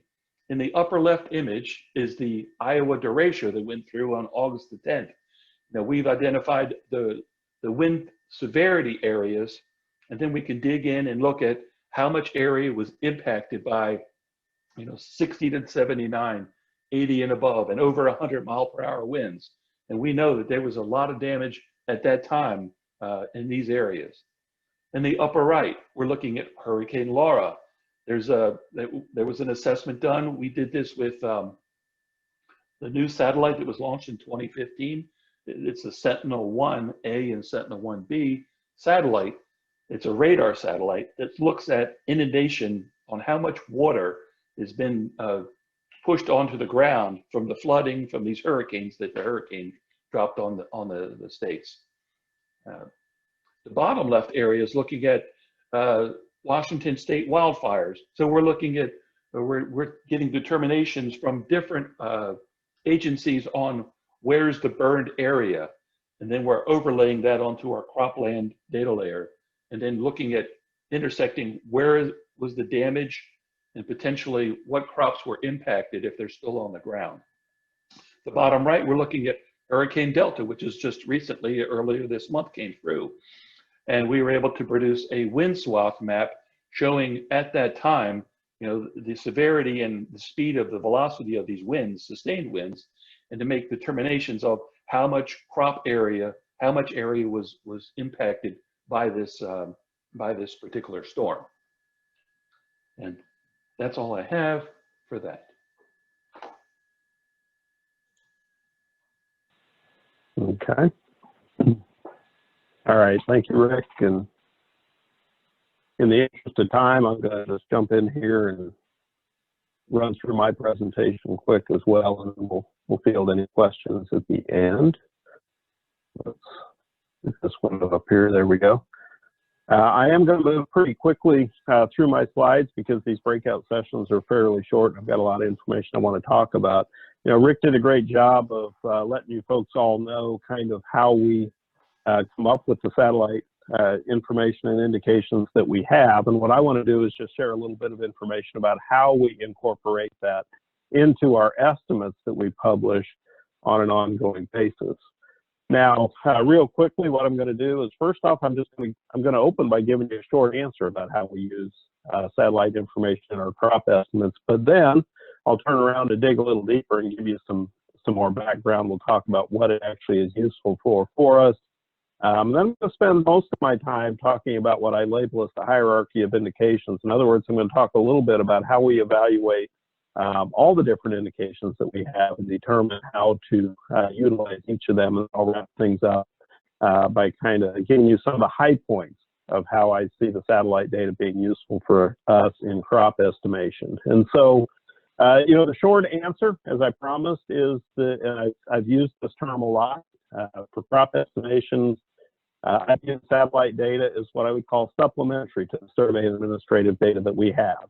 And the reason for that is because we evaluate everything based on accuracy and bias, every indication that we have. And in looking at that information across time, at this point, that's why I say that the satellite data is supplementary, because the other information that we have at this time tends to bring more value to the equation for us.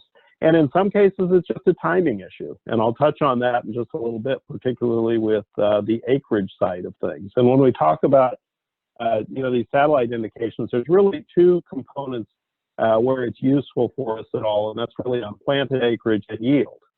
You know, the satellite information really doesn't give us anything useful on the harvested acreage side, because the satellite can't tell you if an acre is going to be harvested or not. And then obviously we're using it to model yield. We're not using it to model production, because again, you don't know for sure which of those acres are going to be actually harvested. So you're looking at yield and you're looking at planted area. And so jumping into kind of the meat of what I want to talk about, you know, I labeled it as the hierarchy of indications. That, you know, choose your term. I chose to avoid using the word weighting, because the question I always get is, you know, what are the weights that you use for the different indications? And the answer is there is no fixed set of weights. And the reason for that is what I show on the screen here, that each of these indications and how they're utilized and weighted and their relative importance varies tremendously. It can vary by the estimate. So what's most important for planted acreage might not be for harvested acreage. What's most important for yield might not be for acreage. And so there's going to be a lot of variation that happens there. It also varies by crop. So the indication that might have proven over time to be the most valuable for one crop might not be for another crop. And then within those same criteria, it can vary by state. And so at the end of the day, you can have hundreds, if not more, different variations of exactly how these indications get weighted to come up with the most accurate estimate, and it can change over time. And so, you know, what is most important today might not be most important in 2 years, because of changes that occur either within the technology or maybe just within the industry.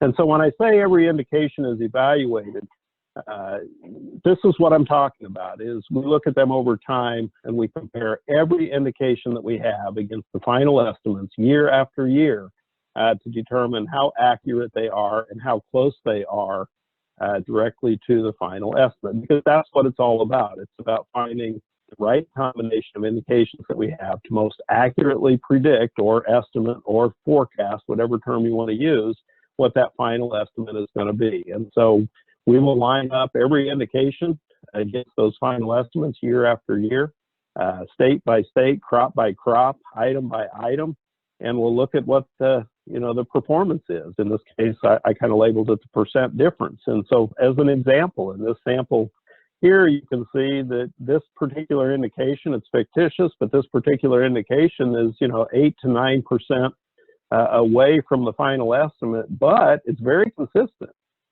And so, yeah, you've got some bias here, but it's a predictable bias. So we're looking for any kind of relationship that will help us to be able to predict what that final result is. Looking at another example here, you can see an indication that maybe is closer to the truth, but there's a little bit more variation around exactly where that estimate is. So yeah, you're within 5% or less, but look at the variability. Sometimes it's high, sometimes it's low, sometimes it's really close, sometimes it's not quite as close. And so every single individual indication gets evaluated this way. And we're looking for, over time, what's provided the greatest reliability for us in being able to determine what that final estimate is going to be. And so we've got lots of information flowing into the process. So when we go to set an acreage estimate, this, again, just looking at acreage, in addition to our farmer survey information, we've also got administrative data from Farm Service Agency and the Risk Management Agency, and we throw into the mix this satellite information that Rick just talked about. So we've got a lot of components that are useful to us. I've thrown the weather and the economics outside the funnel here because obviously that's important information that affects maybe what acreage is going to be, but it doesn't directly feed into the estimates we set. That's really anecdotal data. It's important for us to be aware of that as we interpret the survey data or the administrative data or the satellite data that we have. But I just wanted to illustrate the point that we don't directly feed it into the estimate process, but we are aware of that information. And so if we look at how this hierarchy of indications translates to an acreage estimate here, I'm going to talk specifically about corn planted acreage. I've chosen that as an example, just to kind of walk you through the different pieces of information that we have throughout the year and how we use it. March, June, October, and final, those are the 4 periods that we have defined on an ongoing basis that we estimate corn planted acreage. And as we walk through the season, this is what I talk about with things changing over time. In March, we only have really one source of information, and that's the farmer survey that we do at the beginning of March. And so that really is the source of information that we have. As we move through the year, we start to gather more information that we can consider. And so in June, we've got additional farmer surveys that we conduct. In addition, there is some very limited information from the Farm Service Agency on certified acres. I'll talk a little bit more about that in a minute. We move into October, which is when we make that first, what we might call an in-season planted acreage update. And of course, that's largely done then because that's when that certified acreage information becomes pretty complete. And you'll also notice that's really the first time that we see the satellite data coming into play here. And so, yes, it's in the equation, but a little bit later in the season. And then when we move into the final, of course, we've got all of that information. You'll notice it builds over time. We're able to continue to use that information later in the process, but we add to the mix in the final, that December Ag survey, so additional survey information. And all that to show you that I'm making some generalizations here because I told you there's no hard and fast weight that applies to everything, but I wanted to give you some idea of how what's most important changes throughout the season. And so obviously in March, the most important piece of information we have is the only piece of information we have. And so that farmer reported survey is critical. But when we move into June, you'll notice I even struck out the March Ag survey the rest of the season because that was all information that was collected before the crops even planted. So that's one piece of information that we do pretty much disregard after that initial time period because of the nature of that data. Now, from that point on, the rest of the season, all of those data sources that we have, the June Ag survey, the FSA data, the satellite, the December Ag, that's all useful information throughout the rest of the season. But there's different pieces of information that become the most valuable. And so in June, it becomes that June Ag survey because this is farmer reported information after they planted the majority of their crops. The FSA data, so little has been reported at that point in the season that it just really isn't a big contributing factor to the equation at that point. But then you move ahead to October, and suddenly, again, because that FSA data is very nearly complete, and because the coverage is so high, suddenly that becomes the most important piece of information that we have. Not the only piece, but the most important piece of information that we have. And of course, that's when the satellite data first comes really into play for us for corn planted area. And so it's not that it's not useful information, but again, it's coming into the equation at a point when we've got more than 90% of the certified acreage reported to FSA. And so it's kind of hard to compete from that in a lot of ways. And so at this point, I would still consider the satellite data to be supplementary to that FSA data, even to some extent the June Ag data at that point. We move into the final, and really the FSA certified acres becomes the most dominant information that we have. Again, once it's complete, for most crops, it's more than 95% of that acreage gets signed up at FSA. So from a planted acreage perspective, that is going to be, generally speaking, your strongest indication at the end of the season for planted area. So in summary, why do I say satellite data is supplementary from a planted acreage standpoint? Well, look at the time periods. In March, obviously, you can't measure with satellites what you can't see, and farmers haven't actually planted yet, so certainly nothing emerged, and so that's challenging. In June, still very little emergence, and so you're not going to see a whole lot of satellite information for most of the crops in that time frame. But then when you roll ahead to October and you do have good satellite information, you've also got very good FSA certified acreage information, and certainly in the final, when that certified acreage data is complete, that is strong information as well. So that's why from an acreage standpoint, I would deem it as supplementary. From a yield standpoint, kind of the same process here. Again, a lot of information feeding into the funnel that drives those yield forecasts and estimates. We've got farmer surveys here. We've got objective yield, which I talked about at the very beginning before the presentations, with enumerators in fields taking counts and measurements and harvesting plots. But then we've also got the satellite modeled yields that Rick talked about just a few moments ago. And again, weather, crop progress information like that outside the funnel, because it's useful information. It's good, important things to know to understand what you're looking at, but it's not a direct input into the yield forecasts and estimates that we set. So if we look at the different indications that we have throughout the season for, again, as an example, corn yield, again, forecast in August, September, October, and November, and then the final estimates, of course, in the January annual crop production report. You know, here in August, we've got survey information from the producers, as well as Rick mentioned, they're able to provide us with some early look at what yields might be looking like from a satellite perspective. September, October, and November, we add the objective yield information for corn.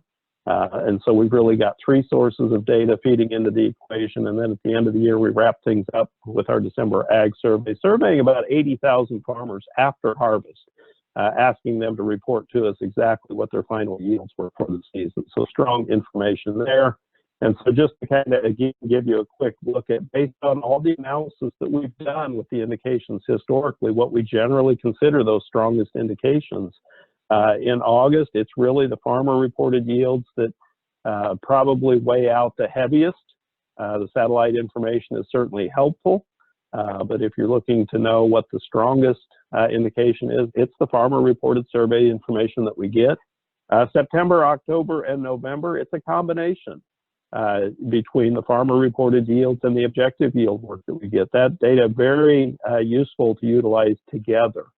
And then having the satellite information in there as a third independent source is usually valuable to us. But if you're going to pin me down and ask me, what are the big drivers behind the yield in those months? It's the farmer reported yield and the objective yield information. And then, of course, as I kind of alluded to at the end of the season, 80,000 farmers telling you what their actual harvest results were. That's the strongest data that we have. And so from a yield perspective, why do I say that satellite data is supplementary? During the forecast season, in particular, August, September, October, November, again, that's when I say we're relying more heavily on the farmer reports and the objective yield survey. Some reasons for that is, you know, satellite modeled yields are still driven by vegetation, and that doesn't always correlate as well with yield. In some years, it does very well. In other years, it can be a little bit more challenging depending on what that actual correlation between the vegetation and the actual fruit production is.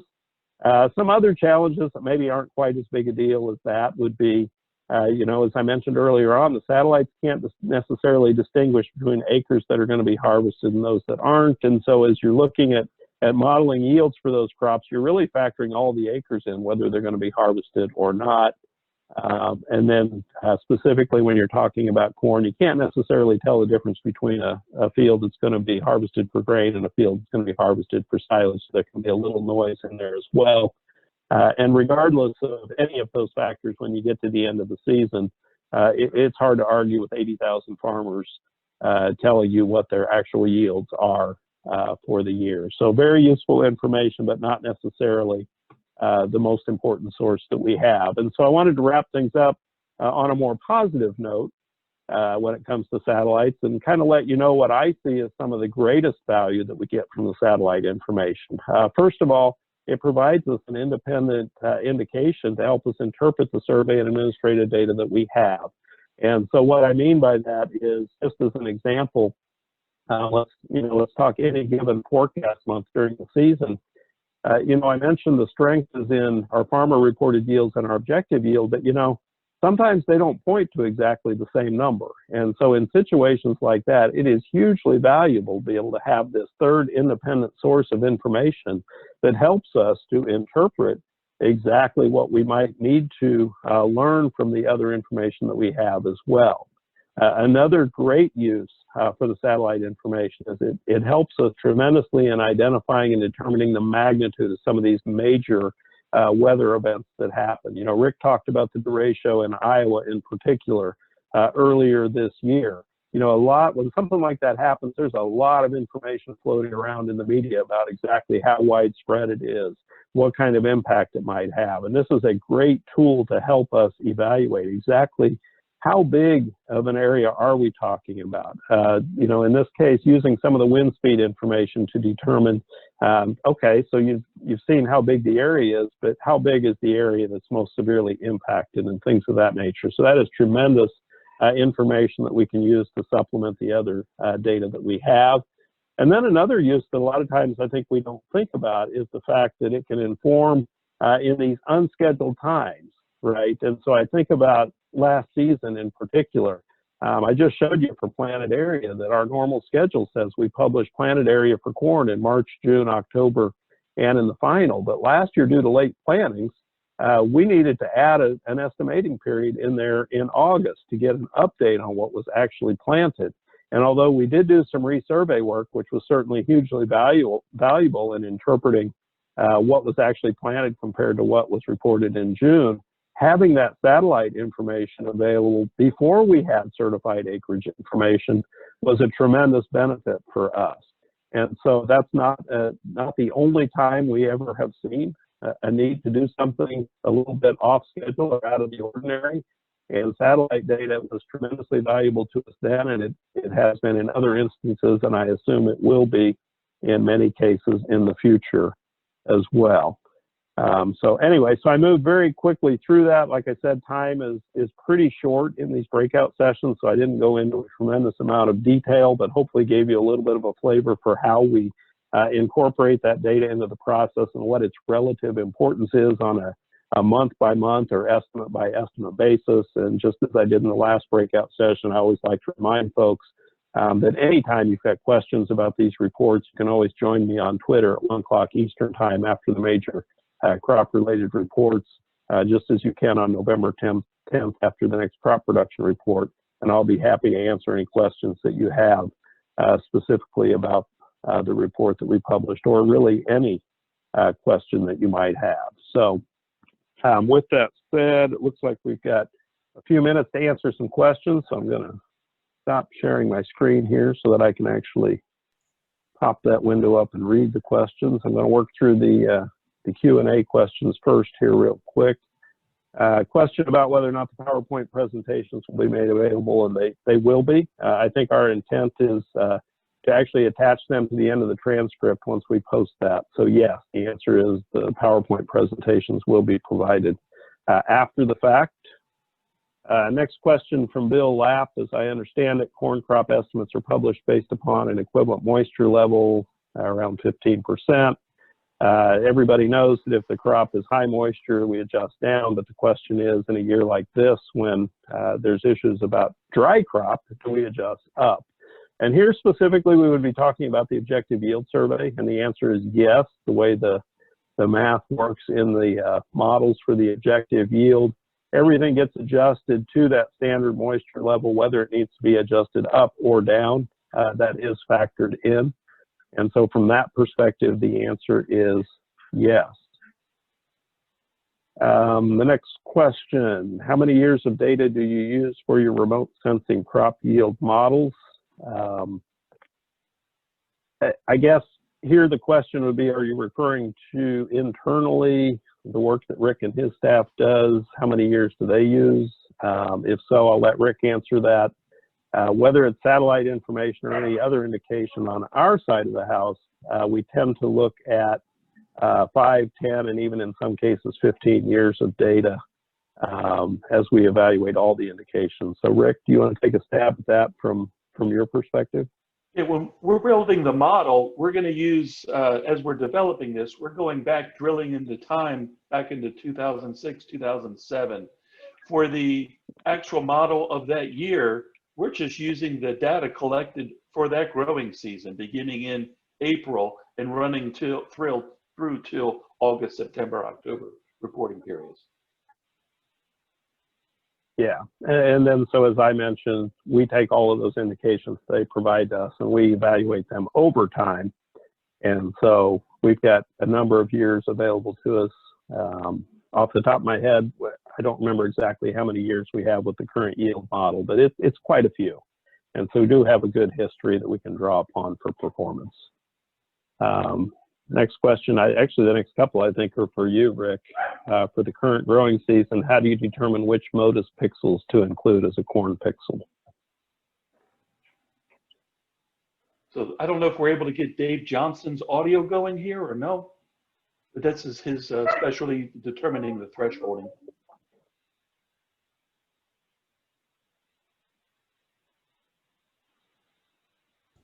Okay, well, we're looking into that. How about does the CDL change during the year, Rick? Is it revised? Why is it published in February? Okay, so the CD is held confidentially for each production cycle, production period. In June, we're focusing mainly on winter wheat. And as we move into August and September, we're going to more and more states. We cannot release that because it's considered market-sensitive data at that point. And what we basically do, release it in February when we've completed all 48 states and the markets have settled and everything is published. So this is kind of like publishing coincident with the county estimates in February. Okay. Which satellite product you use in estimating the acreage? MODIS Terra? Question? So I talked about basically in the beginning of my talk, we're using medium resolution satellites. That was the DMC product or DMC satellite, Landsat, Sentinel, ResourceSat. So that's all 30-meter based product. The MODIS Terra, MODIS Aqua, is used for the crop yield, and that's 250 meters. So that's lower resolution, but it's the premise with MODIS is its daily observation. The Landsat and Sentinel gives us less frequent coverage, but it's higher resolution at the time. Dave should be able to unmute himself now if he's available to do so. Do you hear me? There you go. We do. Yes. So just to go back to the question of how many years are informing the yield model, it really goes back to 2008. That was the year where we really started having good land cover information for the whole corn belt. So we've got a number of years at hand. And then the question about how do we determine which MODIS pixels are corn? So that is where the CDL comes into play. So having that internally within the season helps us. We use the term mask out the corn pixels or mask out the soybean pixels. So using the higher resolution information to mask out from the coarser resolution. I will say, just through a matter of experience, that the mask can be fairly general. So even if you don't have a great CDL, the model still works pretty wonderfully. And I think that's basically because if you have a good looking cornfield, the soybean field across the road is probably good looking too. So even if there is some mixing of crops within those MODIS pixels, it still seems to work out. Okay. Thank you, Dave. I know we're running a little close on time. I'll try to hit a couple of more questions here. Let's see. A couple of questions here about FSA reporting and acres. First question, any ideas to how many acres are not reported at the FSA office?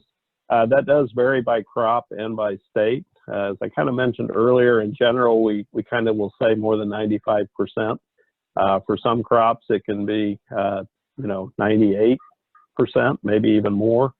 And as I mentioned, it varies geographically. There are some parts of the country where there are larger populations who choose not to participate in some of those programs, and therefore coverage may be a bit lower. And then there can be other spots where participation is even higher. But overall, I think I can safely say, as a general rule, more than 95%, so very strong coverage.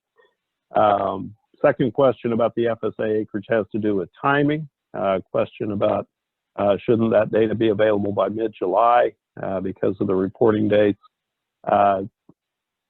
There's a couple of factors there, and history has taught us. In fact, you can even go out and download the information directly from the FSA website. They post it out there on a monthly basis, August through January, and you can see for yourself that that's simply not the case. And you know, there's a variety of factors that can cause that. Number one, not everyone reports by the reporting deadline. And there's reasons for that. It just is what it is. But then in addition to that, there's a process that they have to go through to have that data all uploaded and incorporated into the process. And so I'm not gonna try to explain why that might take as long as it does from an FSA perspective. It's a massive amount of information.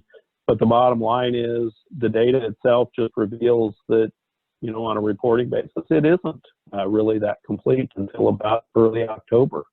In a early planting season, it can be a little bit earlier than that, but even then you're really still talking a September timeframe, certainly not a July timeframe. So the data just bears out the answer to that question. I saw Joe unmuted, so I'm guessing you want to jump in here and I need to jump in and up. also kind of wrap us up. One quick point I want to make about the very last question is we've actually done some fairly large-scale investigations of using FSA as a sampling frame. It results in some challenges. There's some other ways that we can use FSA data to reduce burden, and we have and are continuing to investigate that. So it's a complicated answer to, but to simply use it as a sampling frame within season turns out to be pretty challenging, both because it's incompleteness and just the you know, trying to make it work in a short period of time. I do want to bring us to a close. I want to thank everybody for participating. I want to thank our speakers for doing such a great job. I just want to wrap up today's session and sort of the session for the whole afternoon. You're going to be mailed an email evaluation form from Zoom tomorrow. Please give us your feedback. We welcome your comments and suggestions for improvement. We want to thank everybody for attending today, and we look forward to seeing you soon. So the questions we didn't get to, we will get to them. They will be posted in the transcript. Again, thanks for coming and joining us today. Take care.